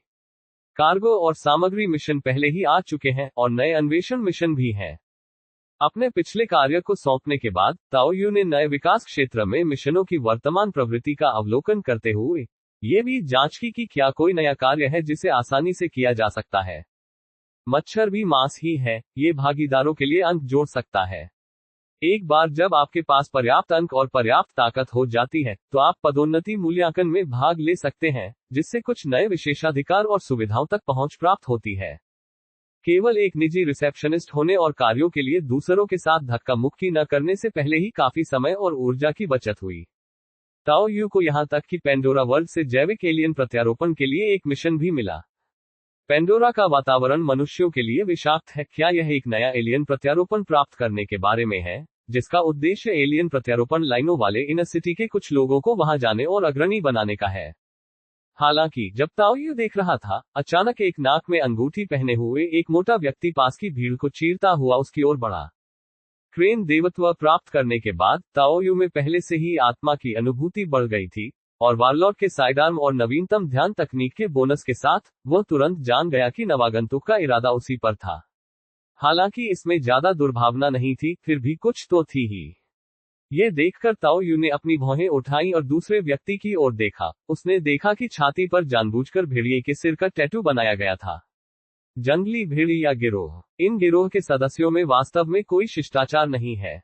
आप क्या चाहते हैं? वह व्यक्ति अभी अभी आया था और इससे पहले कि वह कुछ बोल पाता, ताओ यू ने शांतिपूर्वक बातचीत शुरू कर दी। ताओ यू, ठीक है, मेरे साथ आओ, एक वीआईपी तुम्हें देखना चाहता है। NOWELLBEIN.com। वह विशालकाय आकृति मुस्कुरा रही थी, जिससे उसका मुंह दिखाई दे रहा था, जिसके 2 पीले दांत गायब थे, तथा उसके मुंह से दुर्गंध आ रही थी, जो अक्सर बाहरी लोगों में पाई जाती है। कोई वीआईपी? कौन? ताओ यू ने मुंह सिकोड़ा और बुरी सांस से घबराकर एक कदम पीछे हट गया। हालांकि उस मजबूत आदमी को ये सब पीछे हटने जैसा लगा। जीत के भाव से मुस्कुराते हुए उसने कहा, तुम पूछने की स्थिति में नहीं हो, बस मेरे साथ आओ, ये सही है। मुझे पता है कि तुम डायनामिक विजन में ग्रेड ए हो और तुम में बहुत क्षमता है। मैं तुम्हारे साथ बुरा व्यवहार नहीं करना चाहता। Ads by pub future. ऐसा कहते हुए उसने अपनी अंगुलियों को रगड़ा, जिससे चटचटाहट जैसी आवाजें आईं। इस टकराव ने टास्क हॉल में कई लोगों का ध्यान आकर्षित किया। उस हृष्ट-पुष्ट व्यक्ति को देखकर कई लोगों के चेहरे पर चिंता के भाव उभर आए। ऐसा लग रहा था कि यहां उसकी कुछ प्रतिष्ठा है। आयरन फिस्ट, तुम क्या कर रहे हो? अगर तुम परेशानी पैदा करना चाहते हो, तो इसे बाहर ले जाओ। ये तुम्हारे गिरोह के लिए जंगली जई बोने की जगह नहीं है। टास्क हॉल में व्यवस्था बनाए रखने के लिए जिम्मेदार लड़ाकू पोशाक में एक व्यक्ति आगे बढ़ा।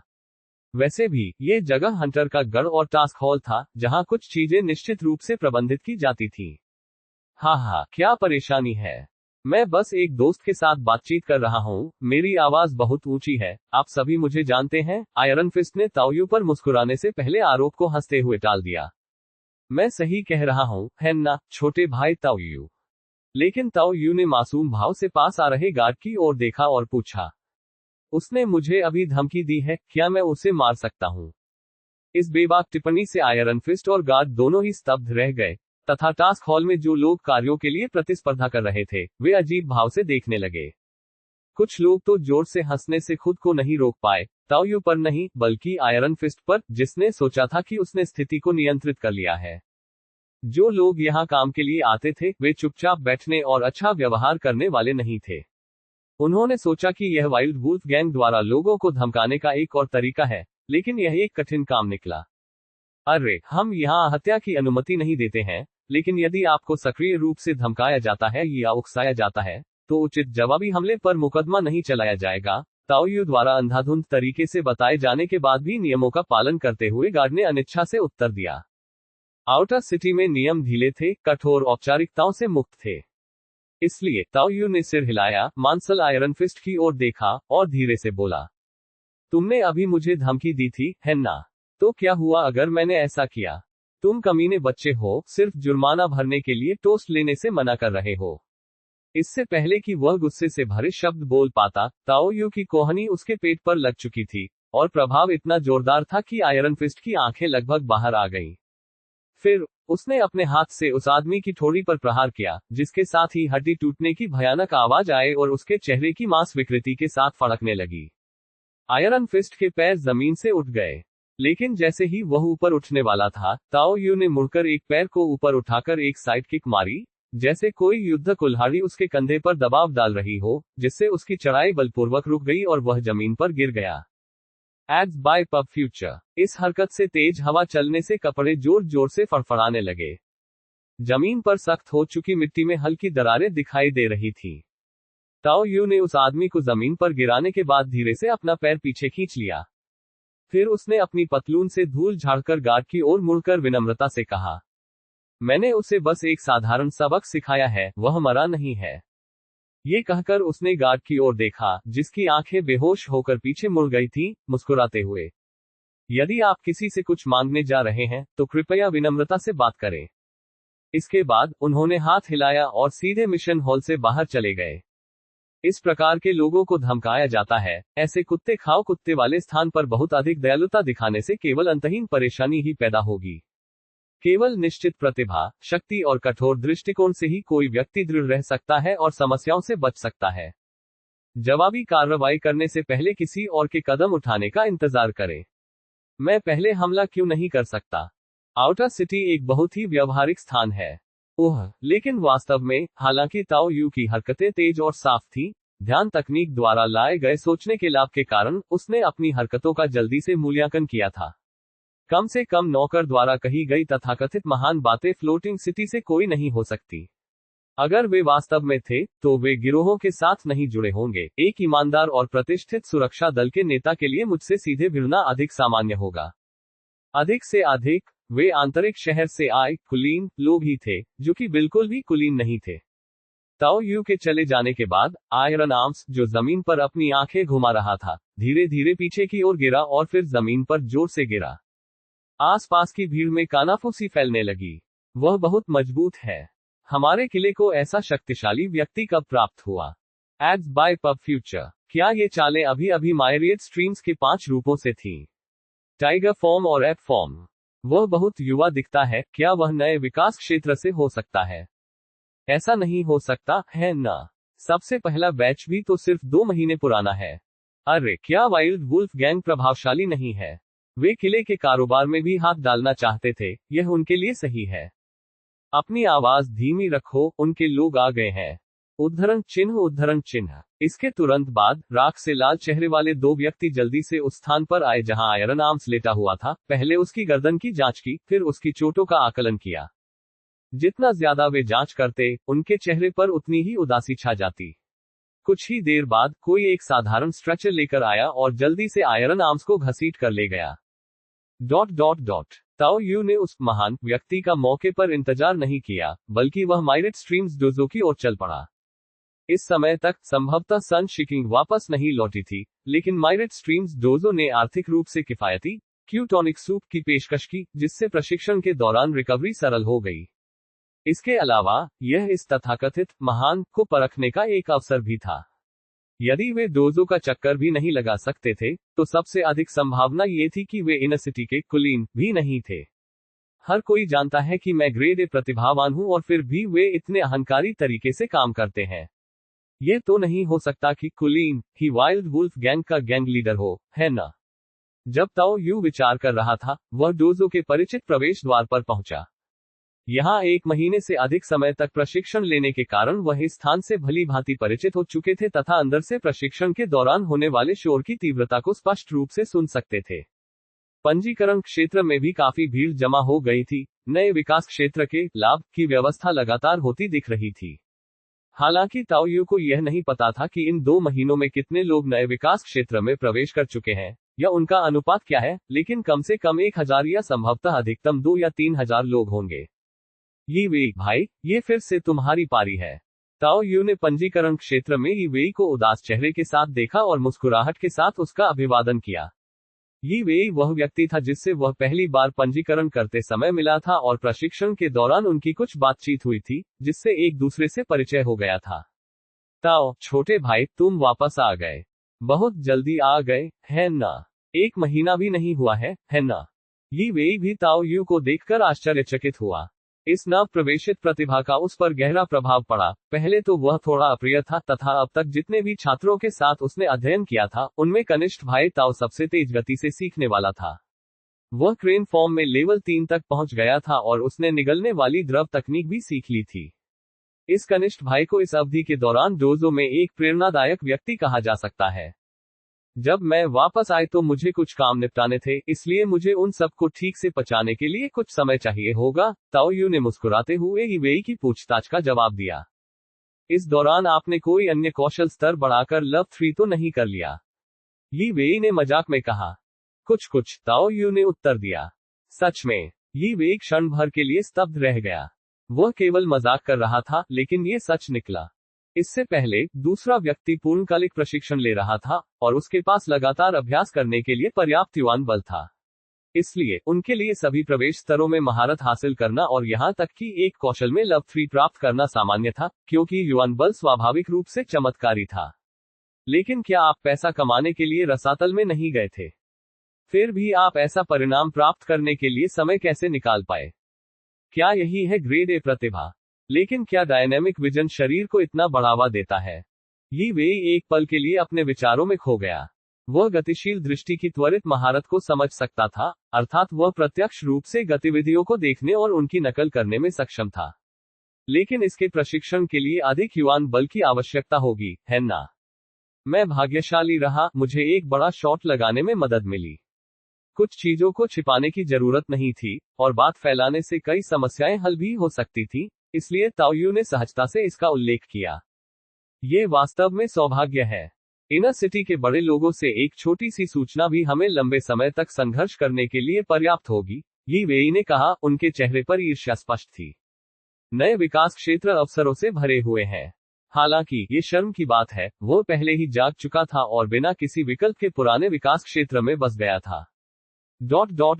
स्मिथ सीनियर प्रशिक्षण मैदान में प्रवेश करने के बाद ताओ यू ने स्मिथ को कोयला राख के खेल के मैदान पर नए लोगों को प्रशिक्षण देते हुए देखा।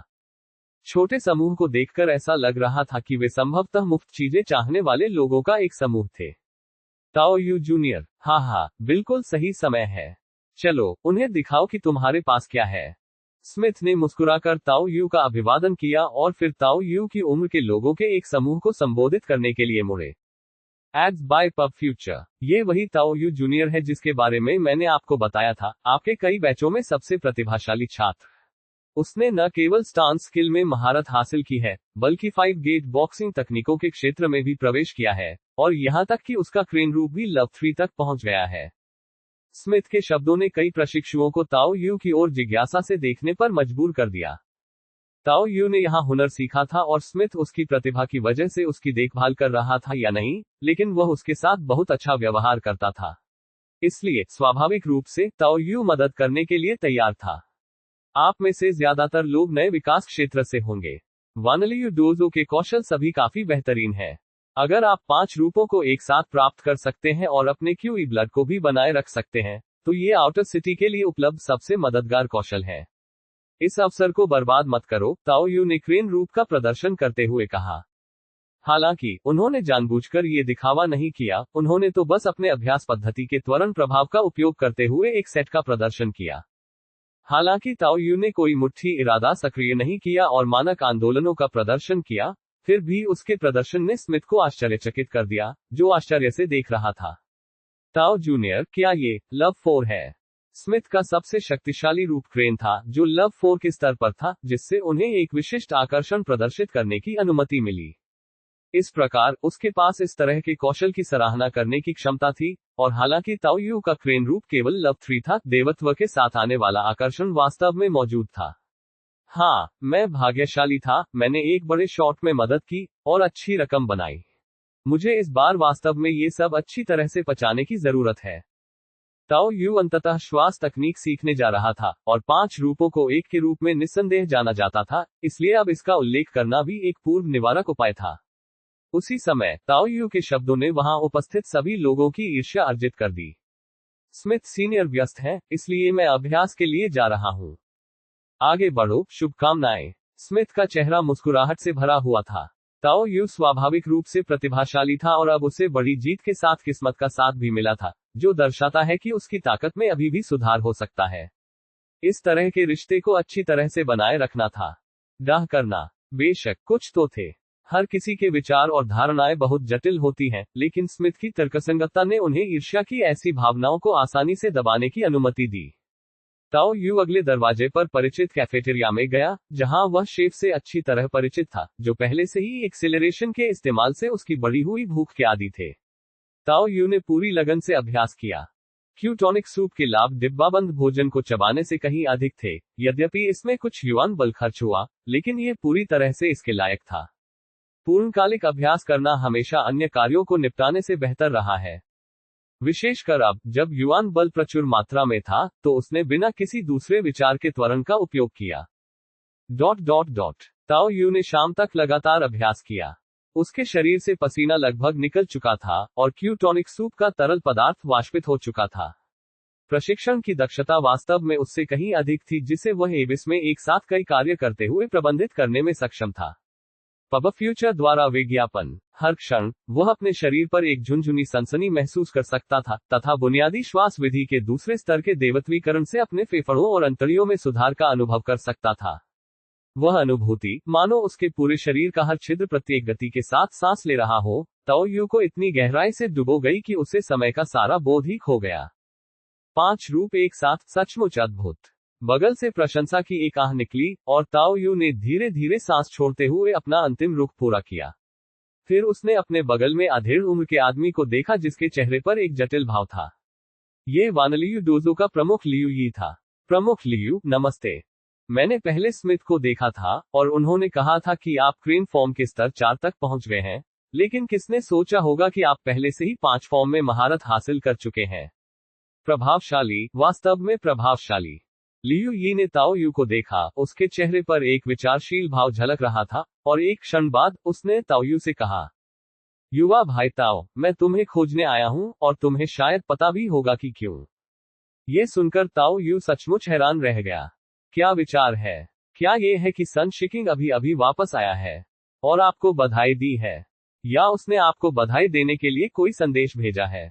या फिर यह वही व्यक्ति हो सकता है जिसे मैंने पहले मिशन हॉल में पीटा था? क्या उनका संरक्षक आ गया है? खांसी, मैं आपसे अनुरोध करता हूं कि कृपया स्पष्ट बोलें, प्रमुख लियू।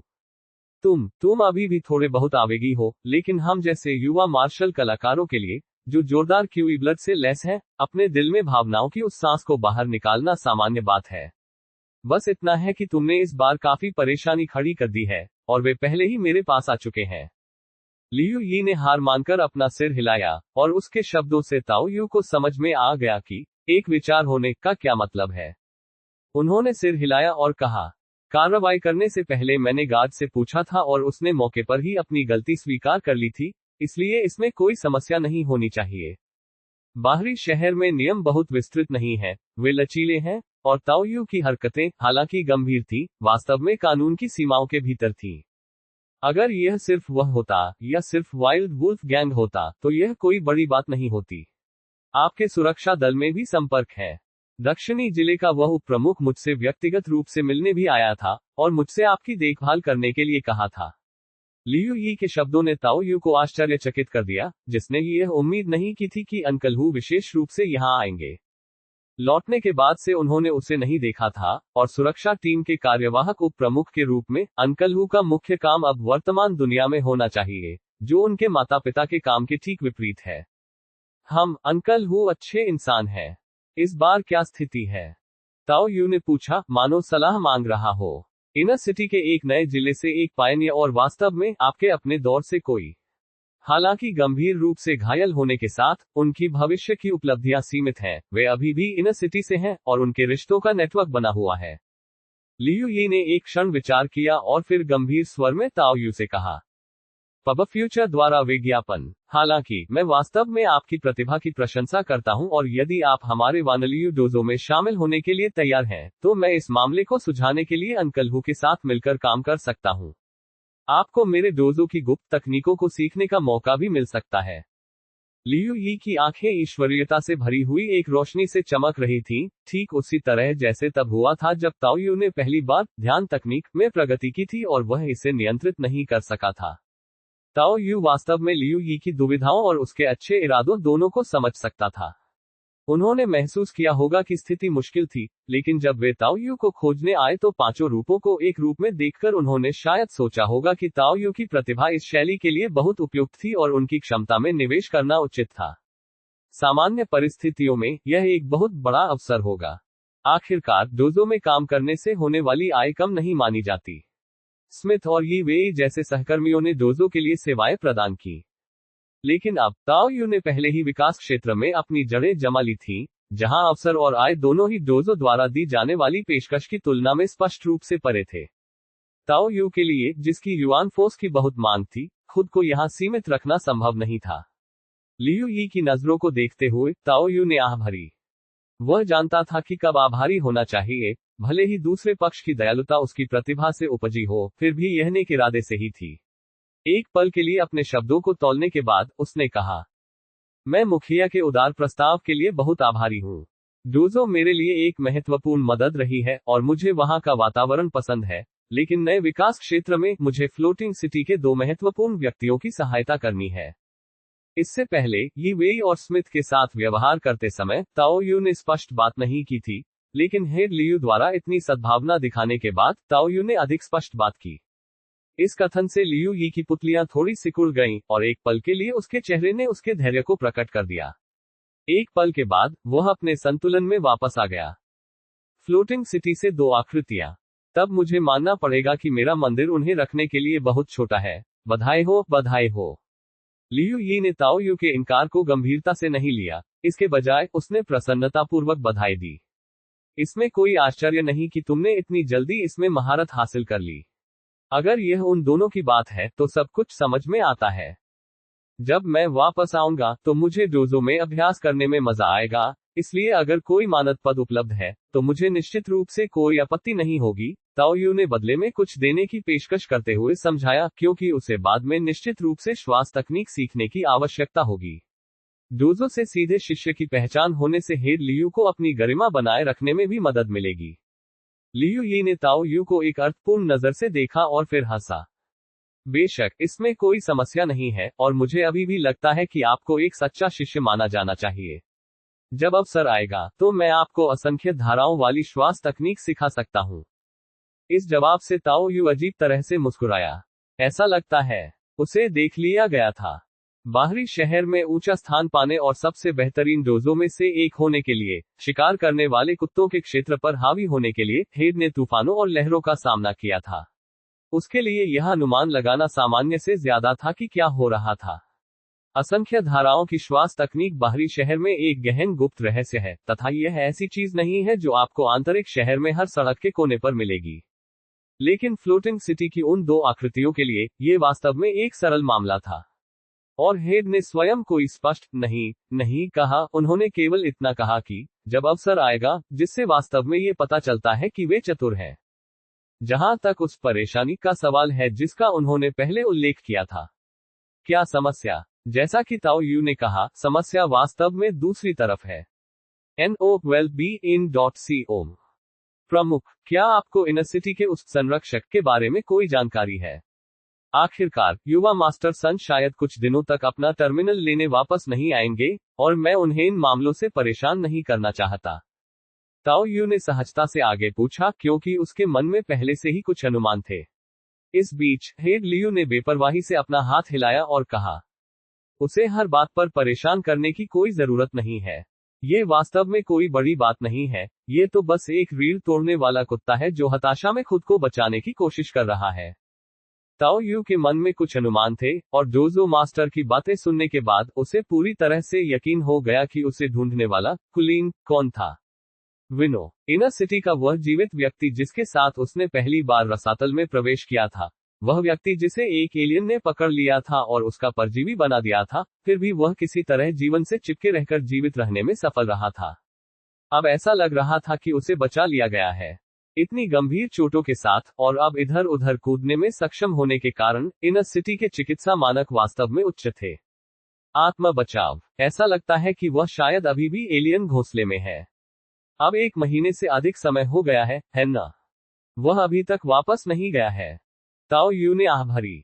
नहीं, आखिरकार इनर सिटी के एलियन प्रत्यारोपित पाइनियर्स के बीच नए लोग भी शुरुआती संसाधनों से प्राप्त ताकत के साथ काफी मजबूत हैं।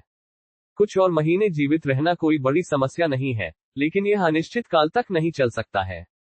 लियू यी मुस्कुराया, ये जानकर कि ताओ यू समझ गया कि वह कौन था। आह भाई विनो, हमने पहले भी टीम बनाई थी और काफी अच्छी तरह से साथ रहे थे, ये दुख की बात है। ताओ यू कुछ हद तक खेद से भरा हुआ लग रहा था। उस समय वह बदमाश उसकी प्रतिभा की कमी से ईर्ष्या करता था और उसे बहुत बुरा भला कहता था। वह लगभग भूल ही गया था और अब वह अचानक उसे ढूंढता हुआ यहाँ आ गया। टीएस टिल्ड काफी अच्छा रहा। डोजो मास्टर ने अपनी भौहें उठाई और कुछ और नहीं कहा, लेकिन एक पल सोचने के बाद उसने कहा, हाल ही में उसने हमारे बीच कुछ प्रसिद्धि प्राप्त की है। वह जिस स्थान पर फंसा हुआ है वह बहुत खतरनाक होगा और इनर सिटी से कोई भी उसे बचाने के लिए जाने का जोखिम उठाने को तैयार नहीं है। इसलिए वह आउटर सिटी के नए विकास क्षेत्र से लोगों को इकट्ठा कर रहा है। इसके लिए वह प्रलोभन और धमकी दोनों का इस्तेमाल कर रहा है और उसने पहले ही एक समूह बना लिया है। ये कहकर उसने ताओ यू की ओर एक और नजर डाली। संभवतः वह कुछ समय से आप पर नजर रखे हुए है, लेकिन आप वापस नहीं आए हैं। आखिरकार ग्रेड ए प्रतिभा, डायनामिक विशन के साथ जल्दी से युद्ध क्षमताओं का निर्माण और मजबूत पूर्व चेतावनी क्षमताएं। ताओ यू को इससे विनो की स्थिति समझ में आ गई।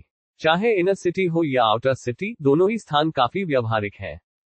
Ads by pub future. विनो अभी भी उससे ईर्ष्या कर सकता था। उसकी प्रतिभा वास्तव में उच्च नहीं थी। उसे बचाए जाने में काफी पैसा खर्च हुआ होगा और यह अनिश्चित था कि क्या उसका परिवार अभी भी उसमें निवेश करने को तैयार था। यदि उसके कुछ मित्र भी होंगे तो भी उसे संकट से बाहर निकालने का जोखिम उठाने वाले लोग बहुत कम होंगे, जब तक कि दूसरी ओर पर्याप्त लाभ न हो। वहां निश्चित रूप से एक एलियन रानी है और पायथन एलियन तथा साथ ही वे एलियन जिन्हें उसने पाला है। उफ टिल्डा। इन बातों के बारे में सोचकर ताओ यू के रोंगटे खड़े हो गए। अपनी वर्तमान ताकत के साथ भी साधारण एलियंस के एक बड़े झुंड के हमले का सामना करते हुए उसे पहले अपनी जान बचाने के लिए भागना होगा, और यदि इसमें पायथन एलियंस और विनो परजीवी एलियंस भी शामिल हों तो जोखिम वास्तव में बहुत अधिक था। पर्याप्त गोला बारूद, पर्याप्त जनशक्ति के साथ एक अच्छी तरह से प्रशिक्षित समूह मुश्किल से प्रयास कर सकता था, लेकिन हताहतों की दर और लागत प्रभावशीलता का अनुमान लगाना कठिन था। लगभग अनुग्रह से बाहर, भगवान ही जानता है कि वह अभी भी कितना पैसा दे सकता है। कुछ भी नहीं के बदले कुछ पाने की कोशिश कर रहा है। उसने वाइल्ड वुल्फ गैंग जैसे गिरोहों से भी मदद मांगी है। टीएस टिल्डर। हो सकता है कि वाइल्ड वुल्फ गैंग और स्कल गैंग के बीच हाल की झड़प पर्दे के पीछे से उसकी करतूत हो। ताओ यू ने एक पल के लिए सोचा, फिर अपना सिर हिलाया और मुस्कुराते हुए डोजो मास्टर की ओर देखा। मालिक, क्या उसने आपको ढूंढने के लिए किसी को भेजा था? वाइल्ड वुल्फ गैंग के शिक्षक, चाहे कुछ भी हो, आउटर सिटी में अभी भी मेरी थोड़ी प्रतिष्ठा है। मैं बस उन्हें पहले ही नाराज नहीं करना चाहता था। डोजो मास्टर भी बहुत सीधा था। यदि ताओ यू के पास पर्याप्त मूल्य नहीं था तो निश्चित रूप से वह पानी को गंदा नहीं करेगा और अपने लिए अनावश्यक परेशानी पैदा नहीं करेगा। भले ही वह इनर सिटी का रीढ़ तोड़ने वाला कुत्ता हो, फिर भी वह इनर सिटी का ही व्यक्ति है। कार्य करने में अक्षम, लेकिन फिर भी परेशानी पैदा करने में सक्षम। अब यह आप पर निर्भर है। यदि आप मिलना नहीं चाहते तो सीधे मना कर दीजिए। लियू यी को इस बात की बिल्कुल भी परवाह नहीं थी कि ताओ यू उसे धोखा देने के लिए झूठ बोल रहा है। आखिरकार शुरू से ही उसने ताओ यू के 5 रूपों को एक प्रतिभा के रूप में देखा था और हस्तक्षेप करना चाहता था। बिना किसी बहाने के भी उसे अपने डोजो सिस्टम में शामिल करना लाभदायक होगा। हस्तक्षेप करने के लिए पर्याप्त मूल्य होने के कारण उनकी मानसिकता पहले की तुलना में पूरी तरह से भिन्न थी, क्योंकि वे परेशानी पैदा नहीं करना चाहते थे। चलो मिलते हैं। वैसे भी हम एक ही दौर से हैं।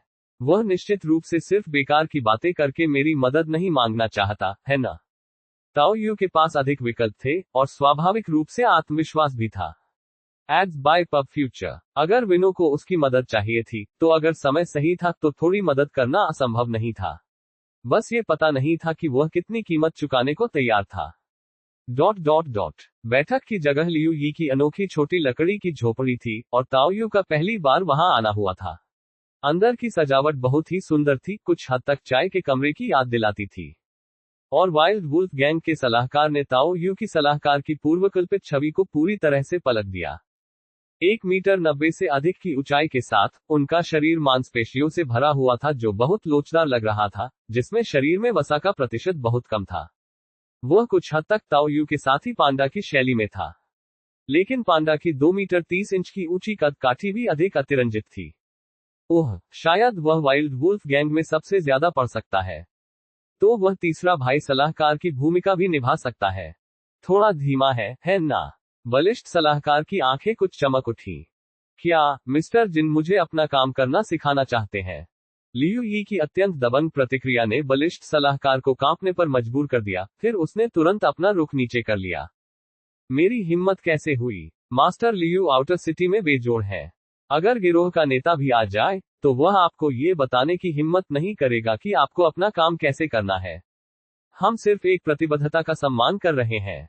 बोलते समय उन्होंने ताओ यू को भी देखा, जो उनके पीछे पीछे अंदर आया था, और फिर कहा, ये युवा भाई ताओ यू होगा। मैं पहले के लिए माफी चाहता हूँ, गिरोह में कुछ लोग उचित आचरण नहीं समझते हैं, इसीलिए वह एक सलाहकार हैं। उनकी बातें पिछले आदमी की तुलना में थोड़ी अधिक सुखद है। मैं शायद थोड़ा ज्यादा आक्रामक हो गया था, क्षमा प्रार्थी हूँ।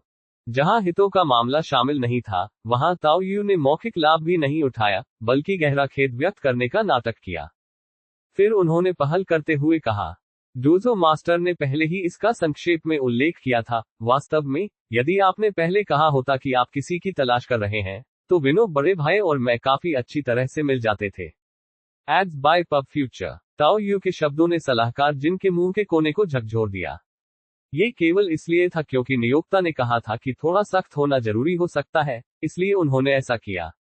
इस बारे में कुछ नाराजगी होनी चाहिए, लेकिन जाहिर है वह ये बात जोर से नहीं कहेगा। इसके बजाय उसने पिछली बदतमीजी के लिए एक बार फिर माफी मांगी, और उसके बाद ही वह बोला, क्या इसका मतलब यह है कि युवा भाई ताओ सहमत हो गया है? अगर मुआवजा सही है, तो सब कुछ व्यवस्थित किया जा सकता है। सलाहकार जिन, आप इसमें शामिल जोखिमों से अवगत हैं। मैं यहाँ अपनी जान जोखिम में डाल रहा हूँ। अगर कुछ दुर्भाग्यपूर्ण होता है, तो मैं अपने परिवार के लिए कुछ छोड़कर जाना चाहता हूँ। ताओ यू के दृढ़ कथन से सलाहकार जिन के दांत थोड़े दुखने लगे। क्या इसका मतलब यह है कि न केवल मुआवजा पर्याप्त होना चाहिए, बल्कि इसका अग्रिम भुगतान भी किया जाना चाहिए? खैर, रणनीति पर चर्चा करने से पहले भुगतान मांगना बिल्कुल सही नहीं लगता, है ना? आखिरकार आप इनर सिटी के एक कुलीन व्यक्ति हैं। अरे, ऐसा इसलिए है क्योंकि मैं इनर सिटी के बड़े लोगों के साथ काम कर रहा हूँ, इसलिए मैं कर्ज नहीं चुका सकता, है ना? ताओ यू के प्रतिवाद ने सलाहकार जिन को कुछ हद तक अवाक कर दिया। यह उचित लग रहा था, लेकिन ये सही नहीं है ना? वे उसे मजबूत पक्ष के रूप में मांग करने की अनुमति कैसे दे सकते थे?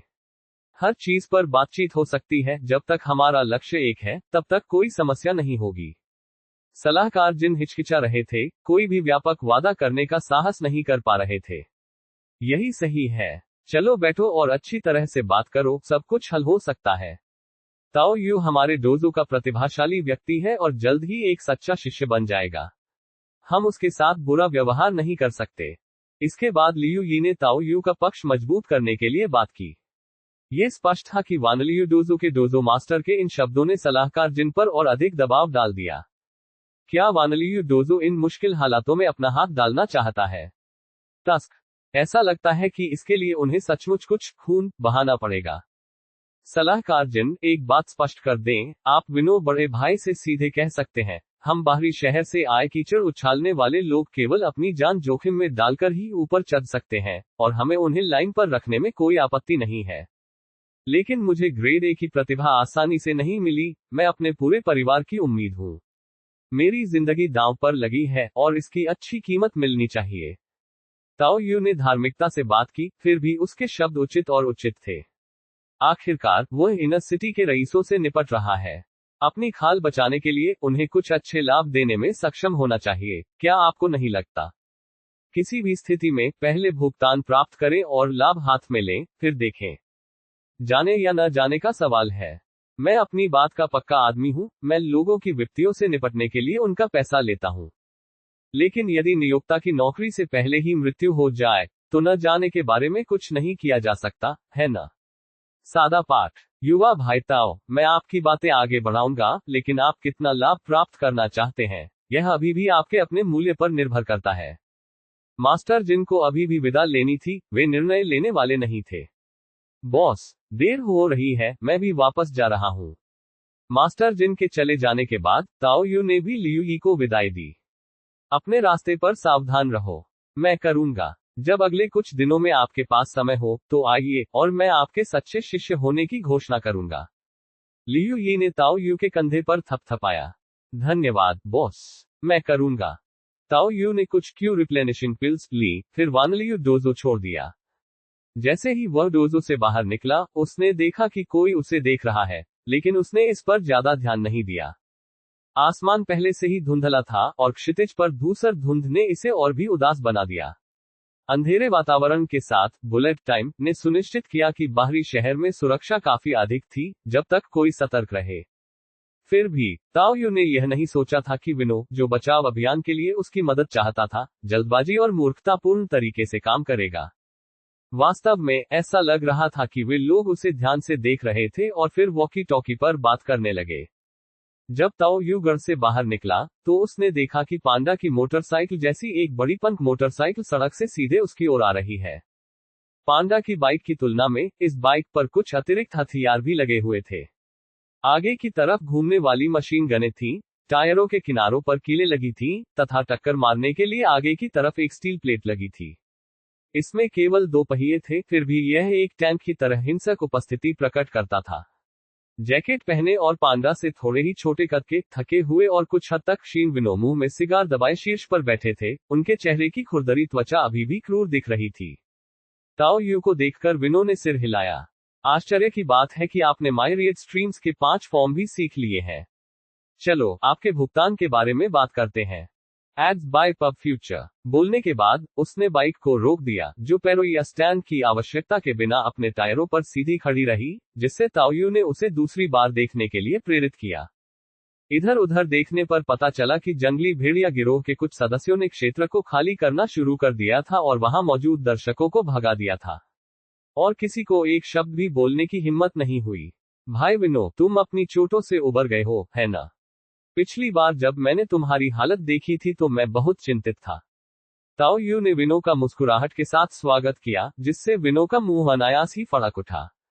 यद्यपि वह अपनी प्रतिभा के कारण उद्दंड और झगड़ालू था और ताओ यू को नापसंद करता था, परिवार को अपनी पहचान पता है, और यह आदमी स्पष्ट रूप से उसे मर जाने पर बुरा नहीं मानता। तुमने जोस को दिया हुआ पैसा वापस नहीं किया है ना? विनो ने धीरे से कहा, मानो वह ताओ यू पर दबाव डालने की कोशिश कर रहा हो।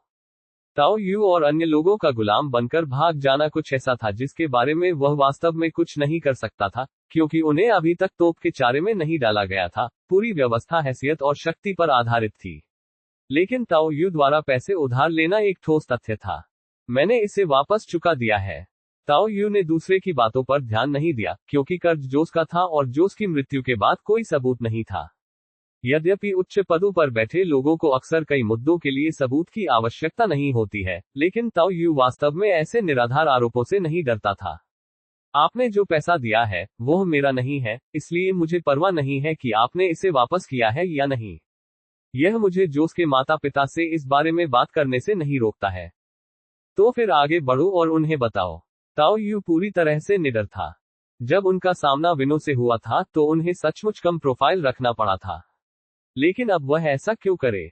विनो को ताओ यू का सख्त व्यवहार कुछ हद तक अवाक कर देने वाला लगा। वह पहले भी इतना आज्ञाकारी था, फिर अचानक उसे इतना फिसलन भरा और विद्रोही कैसे बना दिया गया? लेकिन उस समय वे रसातल में थे और वातावरण वास्तव में भिन्न था। उसे मारने से ज्यादा परेशानी नहीं होती, लेकिन अब वास्तविक दुनिया में उसे वास्तव में कुछ परेशानी थी। अन्यथा वह वाइल्ड वुल्फ गैंग को शामिल करने की व्यवस्था नहीं करता। शुरू में वह गंदा खेल खेलना चाहता था, लेकिन किसी तरह ताओ यू ने वानलियू डोजो के मास्टर को मना लिया, और उसके चाचा के कार्यवाहक उप कप्तान होने के कारण विनो वास्तव में इस समय मुश्किल में था। मैं इस बारे में चुप रह सकता हूँ, यहाँ तक कि आपके कार्यवाहक उप कप्तान चाचा के मामले में भी थोड़ा काम कर सकता हूँ, अभिनय की उपाधि हटा सकता हूँ, लेकिन आपको मेरी मदद करनी होगी। विनो वास्तव में इन मुद्दों पर बात नहीं करने वाले थे, इनसे उन्हें कोई लाभ नहीं होने वाला था। वह सिर्फ ताओ यू के खिलाफ इन अंकों का लाभ उठाना चाहता था। तो आप ये कहना चाह रहे हैं कि आप मेरे चाचा के खिलाफ भी काम कर सकते हैं, उन्हें अभिनय की उपाधि से वंचित रख सकते हैं, है ना? Ads by pub future. ताओ यू दूसरे के शब्दों के अर्थ समझ सकता था। स्पष्ट रूप से कहें तो विनो अभी भी बदले में कुछ भी दिए बिना इससे लाभ उठाना चाहता था। बैककोट बैककोट बैककोट बैककोट बैककोट बैककोट। ऐसा लगता है कि सचमुच अब ज्यादा पैसा नहीं बचा है। मैंने वह कभी नहीं कहा। ओह, तो मैं गलत समझ रहा हूँ। मुझे अंकल हु की योग्यता पर पूरा भरोसा है, और उनके अपने संबंध भी हैं। कुछ भी बुरा नहीं हो रहा है, जल्दी या बाद में वे आधिकारिक बन ही जाएंगे। ताओ यू खरगोश को देखने से पहले बाज को नहीं छोड़ेगा। चूंकि उन्होंने यहाँ आने के लिए समय निकाला था और सीधे तौर पर चीजों को निपटाने के लिए सिर्फ बड़ा झंडा नहीं लहराया था, इसलिए स्वाभाविक रूप से उन्हें ठोस लाभ की उम्मीद थी। पांडा के साथ परिवहन सहयोग ने पहले महीने में 1,00,000 युआन बल्कि न्यूनतम आय की गारंटी दी। सरल शब्दों में कहें तो यदि लाभ कम होते तो ताओ यू को खुशामदों से कोई मतलब नहीं होता, और वह चीजों को अपने आप चलने देता। किसी भी मामले में यह एक मृत अंत था, कोई अंतर नहीं। आप क्या चाहते हैं? अंत में विनो ने अपनी आंखें खोली और बोला। वाइल्ड वुल्फ गैंग की मदद से, धमकियों और कुछ मौखिक वादों का उपयोग करके उसने पहले ही आउटर सिटी से एक टीम तैयार कर ली थी। लेकिन वह जानता था कि एलियंस कितने परेशान करने वाले थे। केवल भीड़ पर निर्भर रहना व्यर्थ था, एक कोर आवश्यक था। आंतरिक शहर के लोगों के साथ उसका कोई रिश्ता नहीं था, और वह केवल 2 लोगों से मदद मांगने के लिए अधिक पैसे दे सकता था, जबकि बाहरी शहर में इससे बेहतर चीजें मिलना मुश्किल था। लागत प्रभावशीलता के संदर्भ में ग्रेड ए डायनामिक विजन ऐसे वातावरण के लिए काफी उपयुक्त था। वे जानवर घात लगाने में माहिर थे, और ऐसी धारणा श्रेणी की उच्च स्तरीय प्रतिभाएं वास्तव में अपरिहार्य थी। इसका महत्व उन 2 लोगों से कम नहीं था जिन्हें मोटी फीस पर काम पर रखा गया था। यदि वह पहले से ही एलियंस को नहीं पहचान पाता तो उसके 2 आदमी घात लगाकर हमला कर दिए जाते और वे भी मारे जाते। मुझे एक अच्छे हथियार की जरूरत है, अधिमानतः एक ऐसा हथियार जो उन्हें एक ही वार में मार सके, और वहां वे एलियन भी होने चाहिए जिन्होंने आप पर परजीवी का काम किया है ना? वे बहुत शक्तिशाली होने चाहिए, जिनमें पायथन एलियन भी शामिल है। ताओ यू ने सीधे तौर पर अपनी मांगे बताई, और उसी समय सुनशियू द्वारा दी गई सलाह का इस्तेमाल किया। ये संभव है। पब फ्यूचर द्वारा विज्ञापन। विनो ने सहमति में सिर हिलाया। ताओ यू जितना ताकतवर था, उतनी ही अधिक संभावना थी कि वह उसे बचा सके। ए ग्रेड डायनामिक विजन वास्तव में एक अच्छी बंदूक की हकदार थी। इसके अलावा मुझे कुछ कौशल की आवश्यकता है। आपने देखा है कि हाल ही में मैं वानलियू डोजो के माय रीड स्ट्रीम्स 5 फॉर्म्स सीख रहा हूं, और शूटिंग का अभ्यास करने में ज्यादा समय नहीं लगाया है, इसलिए मेरे पास कुछ उन्नत शूटिंग कौशल की कमी है, और यह भी नहीं कि मेरे पास त्वरित सीखने के लिए पर्याप्त युवान बल भी नहीं है। अब जबकि दूसरी पार्टी खुल गई थी, ताओ यू ने स्वाभाविक रूप से चीजों को थोड़ा थोड़ा करके तोड़ना शुरू कर दिया। ठीक है, मैं तुम्हें कुछ निशानेबाजी कौशल सिखा सकता हूं और इनाम के तौर पर कुछ युवान बल दे सकता हूं। विनो ने गहरी सांस ली और सहमति जताई, क्योंकि यह भी ऐसी बात थी जिससे उसके बचाए जाने की संभावना बढ़ सकती थी। भले ही इससे उसे पीड़ा हो, फिर भी उसे पहले सहमत होना पड़ा। उन दोनों को दिए गए पारिश्रमिक के बारे में सोचकर वह पहले से ही बहुत तनाव में था, और अब उसे अतिरिक्त खर्च करना था। उसके परिवार की सहनशीलता शायद उसके प्रति बहुत ज्यादा नहीं थी। उसे अपने अहंकार को त्याग कर बाहर से कुछ उच्च ब्याज ऋण लेना होगा। मुख्य बात यह थी कि उसकी वर्तमान स्थिति में उच्च ब्याज ऋण प्राप्त करना बहुत कठिन था। इसके अलावा, मैं इस समय नए समूह के लिए चुनी गई जगह पर हूँ, और आपको बचाने के लिए निकलने से पहले मुझे खुद को पूरी तरह से तैयार करने के लिए शायद 1.5 महीने के प्रशिक्षण की आवश्यकता होगी। क्या आप रुक सकते हैं, बड़े भाई विनो? इसके बाद ताओ यू ने अपनी मांगे रखी, जो एहतियाती उपाय था ताकि कर्ज के मुद्दे को सुलझाने का कोई मौका न मिलने की स्थिति में उसके अपने व्यवसाय में देरी न हो। ताओ यू अपने आप को एक चतुर व्यक्ति नहीं मानता था जो अचूक, सावधानीपूर्वक योजनाएं तैयार करने में सक्षम हो। उनके लिए तथाकथित योजनाएं और स्कीमें प्रचुर मात्रा में तैयार की गईं तथा विभिन्न वास्तविक परिस्थितियों के अनुसार लचीले ढंग से समायोजित की गईं। 1.5 महीना और यात्रा में इतना समय लग जाता है, ये कैसे हो सकता है? विनो कुछ क्रोधित हो रहा था। इसमें कोई मदद नहीं की जा सकती। मैंने miss son of the suns द्वारा जारी एक मिशन भी लिया है। अगर यह काम नहीं करता है तो मैं केवल माफी मांग सकता हूँ। ताओ यू के शब्दों ने विनो को चुप करा दिया, जो अनिश्चितता और आशंका से भरी आंखों से उसे देख रहा था। मिस सन ने आपको व्यक्तिगत रूप से एक मिशन जारी किया। हाँ, जब मैं अपना मिशन पूरा कर लूं तो मैं उनसे दया की भीख क्यों न मांगूं कि वे आकर तुम्हें बचा लें। ताओ यू ने उत्सुकता से कहा। नहीं नहीं, उन्हें परेशान करने की कोई जरूरत नहीं है, बिल्कुल भी परेशानी नहीं। नया सभा स्थल अभी शुरू ही हुआ है, ये दो गणमान्य व्यक्तियों की परेशानी के लायक कैसे हो सकता है? विनो ने बार बार अपने हाथ हिलाए। बेशक उसके दिल में यह उम्मीद थी कि यह उन दोनों को सचमुच कार्रवाई के लिए प्रेरित करेगा, लेकिन अब वह वास्तव में इसके लायक नहीं था। प्रतिभा की कमी और एलियंस द्वारा पकड़े जाने के कारण अब वह स्वयं बचकर निकल भी नहीं सकता था। यह बेकार की बात है कि वह दो तैरते शहर के प्रतिष्ठित व्यक्तियों से मदद मांग रहा है। उसे ऐसा अनुरोध करने का क्या अधिकार था? इस तरह का अनुचित अनुरोध करने की गलती से उसका परिवार भी उससे सक्रिय रूप से दूर हो सकता है। ठीक है, मैं आपकी मांगे मान लेता हूँ। मैं मदद के लिए दो दोस्तों को भी बुला लूंगा। आउटर सिटी से इकट्ठी हुई टीम सभा स्थल पर एकत्र होगी, और फिर आप दोनों एक साथ निकल सकते हैं। हालांकि यह युआन फोर्स का आइटम नहीं है, फिर भी ये बहुत अच्छा है, वास्तव में इनर सिटी जैसा गुणवत्ता वाला है। ताओ यू ने अपने हाथ में साइंस फिक्शन वाली मल्टीफंक्शनल राइफल को देखा और प्रशंसा से भर गया। अगली सुबह मास्टर जिन ईमानदारी के साथ उसके दरवाजे पर दिखाई दिए। AT-200 ये बंदूक का मॉडल था, जो देखने में कुछ हद तक बॉक्सनुमा था और थोड़ा भारी लगता था, फिर भी इसके किनारे सुव्यवस्थित लगते थे। ये दो मैगजीन, AP कवच भेदी राउंड और HE उच्च विस्फोटक राउंड से सुसज्जित था। प्रत्येक मैगजीन में 50 AP राउंड और 10 मिनी ग्रेनेड थे। मुख्य बात यह थी कि इसमें इस्तेमाल की गई गोलियों की रेंज बहुत ज्यादा थी। AP राउंड की प्रभावी रेंज 800 मीटर तक पहुंच सकती थी, और वे बेहद सटीक थे। स्कोप के साथ, इसे स्नाइपर राइफल के रूप में इस्तेमाल किया जा सकता था और ये तेजी से फायर करने में भी सक्षम था।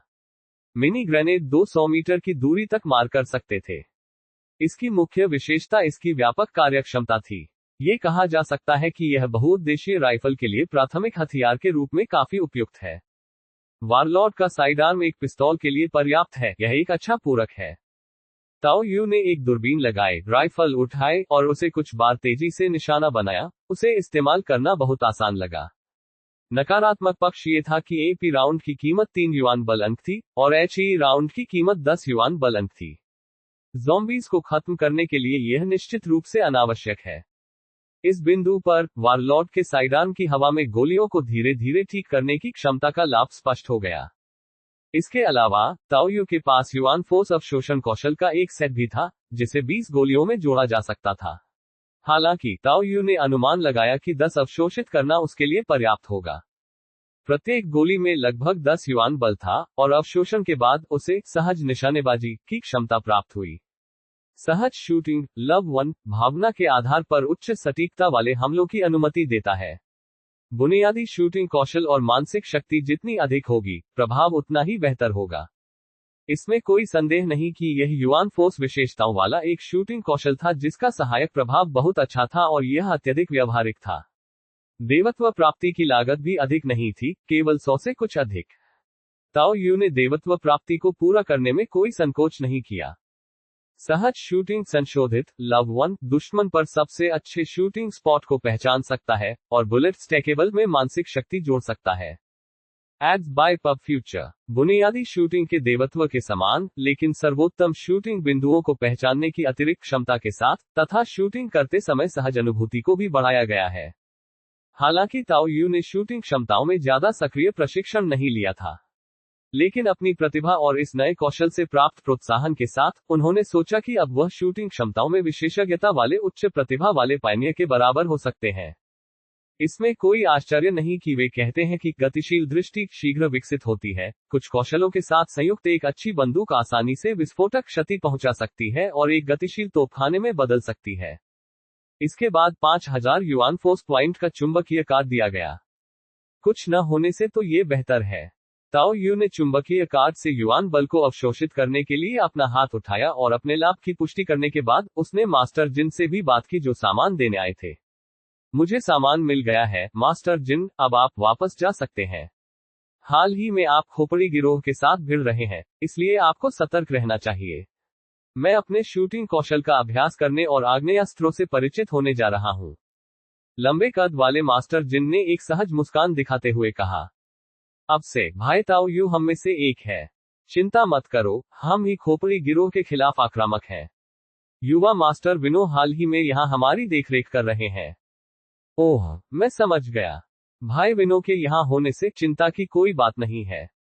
ताओ यू ने प्रसन्नतापूर्वक हाथ हिलाया और मास्टर जिन को जाते हुए देखा। अगर मेरा सामना करने वाला हर दुश्मन किसी तरह बिना किसी निशान के खत्म हो जाए, तो क्या ये बहुत स्पष्ट नहीं होगा? आखिरकार अनुमानों को सबूत की जरूरत नहीं होती। ताओ यू दरवाजे के सहारे झुका हुआ मास्टर जिन की पीछे हटती हुई आकृति को देखता हुआ विचार कर रहा था। ऐसा लग रहा था कि इस समय कोई बड़ी समस्या नहीं थी। ली परिवार अपने सहयोगियों द्वारा ब्लड ऑर्किड के रहस्य को उजागर करने के कारण नष्ट हो गया। इसका बाहरी शहर के एक दयनीय, कमजोर और असहाय व्यक्ति से क्या लेना देना था?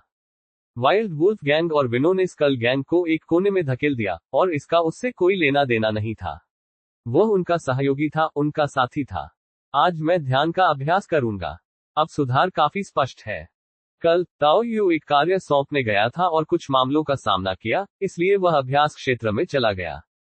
अब वास्तविक दक्षता के संदर्भ में ये वह ध्यान तकनीक थी जो उसने अभी अभी सीखी थी और जिसने उच्च परिणाम दिए। इससे मानसिक सुधार की गति बढ़ गई और एकाग्रता हार के साथ मिलकर वह अपनी छाया से बचने की अवधि बढ़ा सकता था, जिससे धन की बचत होती थी। कमरे में मोटरसाइकिल और मोटे तौर पर फिर से जोड़े गए साधारण बिस्तर को देखकर ताओ यू को लगा कि अब उसके घर का नवीनीकरण करने का समय आ गया है। Ads by pub future. फिर भी वह सीधे बिस्तर पर पैर मोड़कर बैठ गया और ध्यान तकनीक का अभ्यास शुरू कर दिया। एक बार जब मैं कुशल हो जाऊंगा तो मैं ध्यान तकनीक और श्वास तकनीक एक साथ करने में सक्षम हो जाऊंगा। हालांकि इसमें अधिक युआन बल की खपत होती है, लेकिन इससे समय की बचत होती है। इन विचारों को ध्यान में रखते हुए ताओ यू ने भी अपने दिमाग में विजुअलाइजेशन आरेख की कल्पना की। आध्यात्मिक शक्ति के संकेंद्रण से ताओ यू ने विजुअलाइजेशन डायग्राम के जरिए बिखरे हुए विचारों को सफलतापूर्वक वश में किया और इच्छाशक्ति का एकीकरण हासिल किया। फिर अपने विचारों को हथौड़े की तरह इस्तेमाल करते हुए उसने लगातार अपनी आध्यात्मिक शक्ति को चमकाया। ऐसा लग रहा था मानो उनके मन में एक कर्कश चीख गूंज रही हो तथा आध्यात्मिक शक्ति लगातार उनके विचारों द्वारा निचोड़ी, गढ़ी और पीसी जा रही हो, विचार गियर की तरह काम कर रहे हो तथा आध्यात्मिक शक्ति रेत में मिश्रित चिकनाई की तरह हो। प्रत्येक बार इसे पुनः शुद्ध किया जाता था। चूंकि उसने अभी अभी ध्यान तकनीक का अभ्यास शुरू किया था और हर घंटे 100 युआन से अधिक बल की खपत के साथ ताओ यू ने विस्फोटक वृद्धि की एक अवधि का पूरी तरह से अनुभव किया, जो उसी तरह का था जब उसने पहली बार श्वास तकनीक सीखी थी। इसने उसे युआन बल त्वरण को 200 तक समायोजित करने के लिए भी मजबूर कर दिया। यह एहसास की प्रत्येक घर्षण से दर्पण से धूल हट रही है तथा उसका मन और अधिक स्वच्छ हो रहा है, ताओ यू को रुकने में संकोच हो रहा था। वास्तव में यह एक ऐसी शक्ति है जो सामान्य से परे है। समय अचानक बीत गया और जब ताओ यू ने अपनी आंखें खोली तो आकाश धुंधला होने लगा था। चूंकि उसने अपने परिवार द्वारा परेशान न किए जाने की व्यवस्था की थी, इसलिए ताओ यू का अभ्यास सुचारू रूप से चला। उसका मन पहले कभी इतना साफ नहीं था जितना उस समय था। हालांकि जैसे ही ताओ यू ने अपना अभ्यास समाप्त किया, उसके शरीर में अचानक कमजोरी की भावना फैल गई, जिससे उसकी दृष्टि लगभग धुंधली हो गई। सौभाग्य से उनकी मानसिक प्रतिरक्षा इस प्रतिक्रिया के विरुद्ध पूरी तरह से स्थिर हो गई। जब ताओ यू ने नीचे देखा तो वह ये देखकर भयभीत हो गया कि उसका कभी मजबूत शरीर अब इतना क्षीण हो गया था, मानो वह केवल त्वचा और हड्डियों का ढांचा मात्र रह गया हो। यह क्या है? ताओ यू निराश था। एक सबूत हमेशा के लिए सबूत के साथ वह अपनी पूरी ताकत लगा सकता था जब तक उसके पास सहनशक्ति थी, और यह पहली बार था जब उसने इतनी कमजोरी महसूस की थी। ऐसा लगा जैसे उसकी सहनशक्ति लगभग समाप्त हो गई है और वह वहीं गिर पड़ेगा।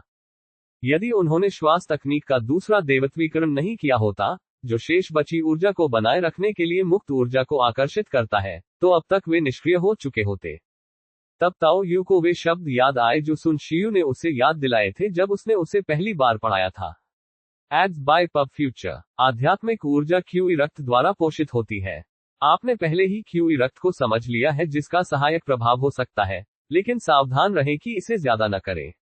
हालांकि आपके वर्तमान स्तर पर आपको इसके बारे में चिंता करने की जरूरत नहीं है। इसके बाद ताओ यू ने अपने शरीर में दर्द को सहन किया और सबसे पहले एक निश्चित मात्रा में पुनःपूर्ति के लिए 100 युआन बल का उपयोग किया, जिससे उसकी ऊर्जा जीवित जल की धारा की तरह पुनर्जीवित हो गई। फिर एक प्रमाण हमेशा के लिए प्रमाण की सहन शक्ति पर भरोसा करते हुए, उन्होंने सीधे पोषक पेस्ट की 2 ट्यूब निकाली और उन्हें अपने मुंह में निचोड़ लिया और उन्हें तेजी से पचा लिया। पोषक पेस्ट के पूरक के रूप में ताओ यू को अपने शरीर में फिर से गर्मी महसूस होने लगी और उसका क्यूई रक्त पुनः स्वस्थ होने लगा। जब उसके शरीर में थोड़ा सुधार हुआ, तो उसने एक दिन पहले खरीदी गई सभी क्यूई पुनःपूर्ति गोलियां खा ली और अपने क्यूई रक्त का उपयोग करके उन्हें जल्दी से पचाने के लिए निगलने का सार कौशल शुरू किया। मुझे सीधे रिकवरी के लिए युआन फोर्स का उपयोग करना पड़ा। ताओ यू ने महसूस किया कि निगलने का सार कौशल क्यूई पुनःपूर्ति गोलियों की शक्ति को तेजी से अवशोषित कर रहा है, तेजी से उसके शरीर को फिर से भर रहा है और उसकी मरम्मत कर रहा है, और उसने राहत की हल्की सांस ली। उनके प्रशिक्षण का प्रभाव बहुत मजबूत था। सामान्य ध्यान तकनीक अभी भी प्रबंधनीय थी, लेकिन अपनी स्वयं की देवत्व प्रक्रिया के बाद और प्रति घंटे 200 की गति के साथ विस्फोटक अवधि में वृद्धि के साथ एक दिन के प्रशिक्षण ने उन्हें लगभग पूरी तरह से थका दिया। अनुभव की कमी और आध्यात्मिक पक्ष की तीव्र वृद्धि के कारण वे अपने शरीर में इतनी गहराई से लिप्त हो गए कि उन्हें अपनी देह की उपेक्षा करनी पड़ी। लेकिन सौभाग्य से वो युआन बल और भोजन के साथ इसका समाधान कर सका, अन्यथा ये वास्तव में बहुत अजीब होता। ये प्रारंभिक सुधार अवधि के कारण होगा, लेकिन प्रभाव वास्तव में मजबूत है। ताओ यू की आंखों में चमक सी आ गई और उसका शरीर धीरे धीरे लेकिन लगातार शक्ति से भर गया। फिर उसने अपनी उंगली उठाए और बालों का एक गुच्छा उखाड़कर अपनी आंखों के सामने रख दिया। जैसे ही उसने बाल छोड़े, बाल हवा में तैरने लगे, अब वे गिरना बंद हो गए। दुर्भाग्य से ये ध्यान तकनीक संशोधित द्वारा लाया गया एक निष्क्रिय प्रभाव मात्र है, जो विचारों और आध्यात्मिक शक्ति के बीच एक निश्चित स्तर के शोधन का प्रदर्शन है, और अभी के लिए इसका कोई व्यावहारिक मूल्य नहीं है। हालांकि ये निश्चित रूप से मुट्ठी के इरादे के ओवले को जोड़ता है, और इसमें आध्यात्मिक शक्ति के साथ गोलियां भी हैं। उन्होंने सन शियू के टेलीकिनेसिस के भयानक विस्फोट के बारे में सोचा, जो प्रतिभा और कौशल संवर्धन के संयोजन का परिणाम रहा होगा। ध्यान तकनीक कोई आक्रमण कौशल नहीं था, ये तो बस इस बात का प्रतिबिंब था कि एक दिन में उनके आध्यात्मिक पहलू में कितनी प्रगति हुई थी। बढ़ी हुई मानसिक क्षमता और तीव्र विचार प्रक्रिया जैसे निष्क्रिय प्रभावों के अलावा, इसका व्यावहारिक उपयोग करने के लिए उसे मुट्ठी इरादे की प्रतिभा और उन्नत गोलियों जैसे कौशल पर निर्भर रहना होगा। एक बार जब उसने खरीदी हुई सभी क्यूई रिप्लेनिशिंग गोलियां पचा ली, तो ताओ यू का शरीर एक बार फिर से ठीक हो गया। हालांकि उसके चेहरे पर अभी भी कुछ रंग नहीं था, जिससे उसे और भी बेहतर लेकिन निश्चित रूप से अधिक महंगी पोषक पेस्ट की 2 और ट्यूबें खाने के लिए प्रेरित किया। मैंने पर्याप्त क्यूई रिप्लेनिशिंग गोलियां नहीं खरीदी। अब पर्याप्त पैसे होने के कारण मुझे लगता है कि मेरे पास 100 गोलियां होना ठीक रहेगा। यह युआन फोर्स से ठीक होने की तुलना में बहुत अधिक लागत प्रभावी है। न्यूट्रिएंट पेस्ट की 2 और ट्यूबें खाने के बाद ताओ यू को अंततः पूरी तरह से ठीक महसूस हुआ। फिर वह धीरे से खड़ा हुआ और अपना शरीर हिलाने लगा, जिससे जोरदार चरमराहट हुई। अब मेरे पास 2 कौशल हैं जो गोलियों में मानसिक झटका जोड़ सकते हैं, और ध्यान तकनीक की शुद्धि के साथ प्रभाव अधिक मजबूत होना चाहिए। ताओ यू ने कुछ खिंचाव वाले व्यायाम किए, जिससे एक तनी हुई धनुष की डोरी जैसी ध्वनि उत्पन्न हुई। बाहर काले होते आकाश की ओर देखते हुए उसकी निगाहें और गहरी हो गईं। यह परीक्षा का समय था। साउथ सिटी के बाहरी दक्षिणी क्षेत्र में स्थित गिरोह बलों में से एक, वाइल्ड वुल्फ गैंग, अपने संस्थापक की उल्लेखनीय प्रतिभा और अच्छी ताकत के कारण कई अन्य अस्थिर बाहरी शहर बलों की तरह ही शक्तिशाली बन गया। ग्रेड ए चपलता के साथ, यहां तक कि साधारण युद्ध कौशल के साथ, ग्रेड ए की स्थिति ने अभी भी उन्हें कुछ प्रारंभिक निवेश अर्जित किया। इसने बाहरी शहर के निचले हिस्से से आए इस अकेले भेड़िए को उभरने का अवसर दिया। प्रतिभा, अपनी जान जोखिम में डालने की हिम्मत, साथ ही कुछ प्रायोजन और किस्मत ने आखिरकार वर्तमान वाइल्ड वुल्फ गैंग की नींव रखी, जिसकी पूरे दक्षिणी क्षेत्र में एक शानदार प्रतिष्ठा थी। वाइल्ड वुल्फ गैंग के गैंग लीडर ने खुद को वुल्फ किंग भी घोषित किया था और उसके अधीन 4 शीर्ष लेफ्टिनेंट थे। वह शहर के 2 किलों में जुआघरों और देह व्यापारों को नियंत्रित करता था और आंतरिक शहर से खुशी की आपूर्ति का एक माध्यम भी उसके पास था। गिरोह के प्रावधानों से पोषित यह वुल्फ किंग, जिसके पास इनर सिटी में प्रवेश करने का मौका था, लेकिन फिर भी उसने बाहरी शहर में ही रहना चुना, वास्तव में वहां शीर्ष स्तर पर था। इस वजह से वाइल्ड वुल्फ गैंग का बाहरी शहर में एक अलग छोटा सा आधार था। बाहरी हिस्सा एक किले के समान था, जो कांटेदार तारों और फेंके गए तेल के ड्रमों से घिरा हुआ था, और अंदर वाइल्ड वुल्फ गैंग के कुछ मुख्य सदस्य घनी आबादी में रहते थे। यद्यपि यह उन किलों की तुलना में छोटा था, लेकिन ये क्षेत्र विशेष रूप से वाइल्ड वुल्फ गैंग का था। इस मुख्य लघु किले के अलावा वाइल्ड वुल्फ गैंग के कुछ अन्य सदस्यों के निवास स्थान भी थे, जो बाहरी शहर में पहले से ही काफी प्रभावशाली था। और पिछले कुछ दिनों से जंगली भेड़िया गिरोह का गढ़ रात भर जगमगाता रहा। रात भर तेल के दीपक जलते रहे और समय समय पर जयकारे और हंसी के फव्वारे गूंजते रहे। गढ़ के केंद्र में गिरोह का नेता वुल्फ किंग नहीं रहता था, बल्कि वहां एक गोदाम जैसा हॉल था। आज इस गोदाम के मध्य में एक ऊंचा अलाव जल रहा था और उसके चारों ओर तेल के दिए जल रहे थे। किसी भी प्रकार के सर्किट न होने के बावजूद भी अंदर काफी उजाला था। अलाव के सामने कुछ अज्ञात प्रकार के मांस भूने जा रहे थे। लोगों का एक बड़ा समूह बिना किसी रोक टोक के आनंद ले रहा था। शराब के बड़े कटोरे पकड़े हुए थे और मांस के बड़े बड़े कौर खा रहे थे। कुछ लोग तो खुशी शब्द का प्रयोग भी कर रहे थे या धुआं उड़ा रहे थे, जिससे हवा में धुएं की गंध भर गई। भाइयों, हमने हाल ही में खोपड़ी गिरोह को दबाने में कामयाबी हासिल की है, और हालांकि हमारा क्षेत्र ज्यादा नहीं बढ़ा है, लेकिन हमारी आय के स्रोत में कम से कम 1/4 की वृद्धि हुई है।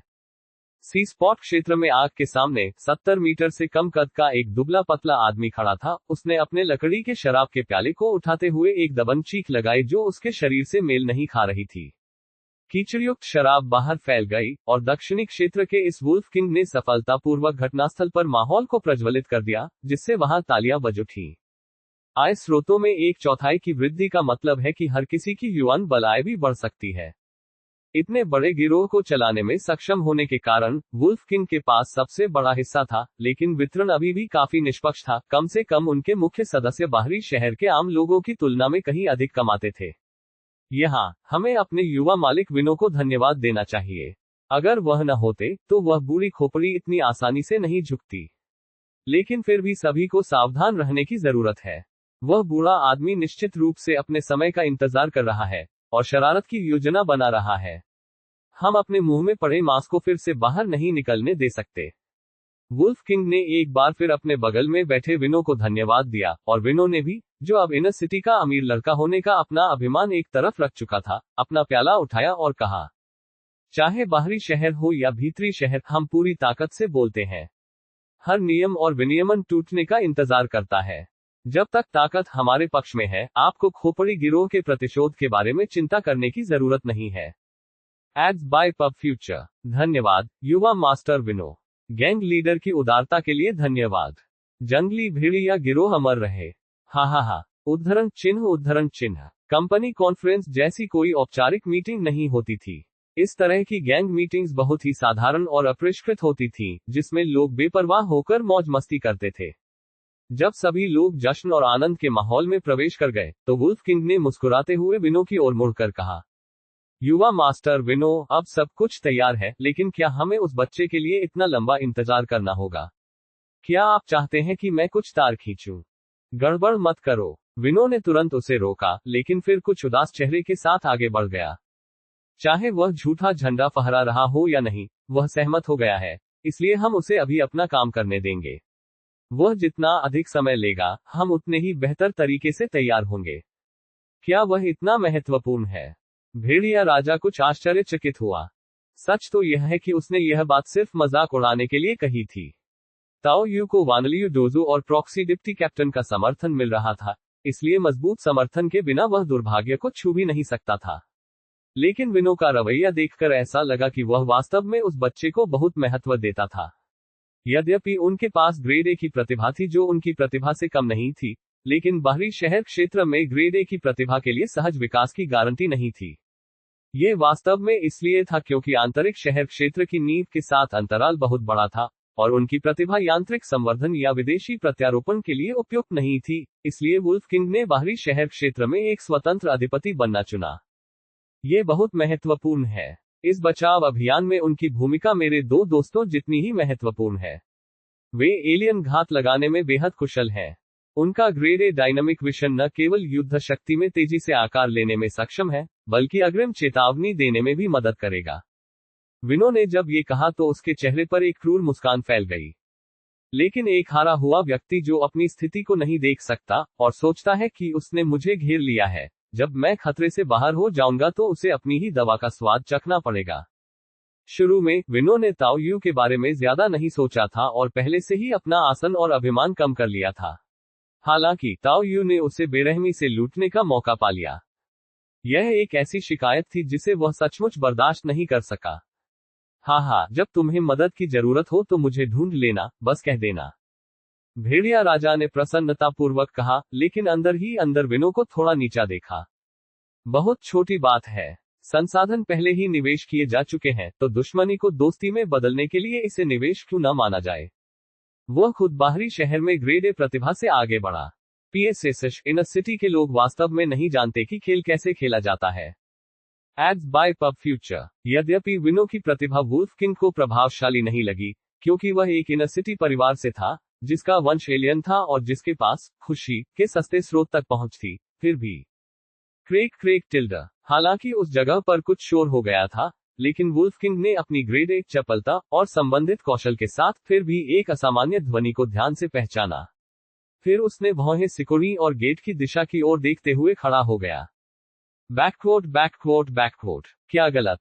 विनो ने उस आदमी से पूछा, क्योंकि वह थोड़ा अजीब लग रहा था। पता नहीं, मुख्य द्वार पर कुछ शोर हो रहा है, जैसे धातु की जंजीरों का घर्षण। वुल्फ किंग भी थोड़ा अनिश्चित था। उसका बैंक्वेट हॉल बस एक गोदाम था जिसमें धातु के दरवाजे थे जो अभी बंद थे। बाहर छोटे भाई भी पहरा दे रहे थे, लेकिन इस अचानक शोर ने उसके अंदर बेचैनी की भावना पैदा कर दी थी। नाइफ आई, जाओ और गेट पर एक नजर डालो। क्या तुम? भेड़िया राजा एक बलवान आदमी की ओर मुड़ा जो एक नर्तकी के कपड़ों के अंदर अपना हाथ डाल रहा था और आदेश दिया। एक आंख के ऊपर चोट के निशान वाला व्यक्ति थोड़ा सा बड़बड़ाया, फिर अनिच्छा से उठ खड़ा हुआ और मुख्य द्वार की ओर चल दिया।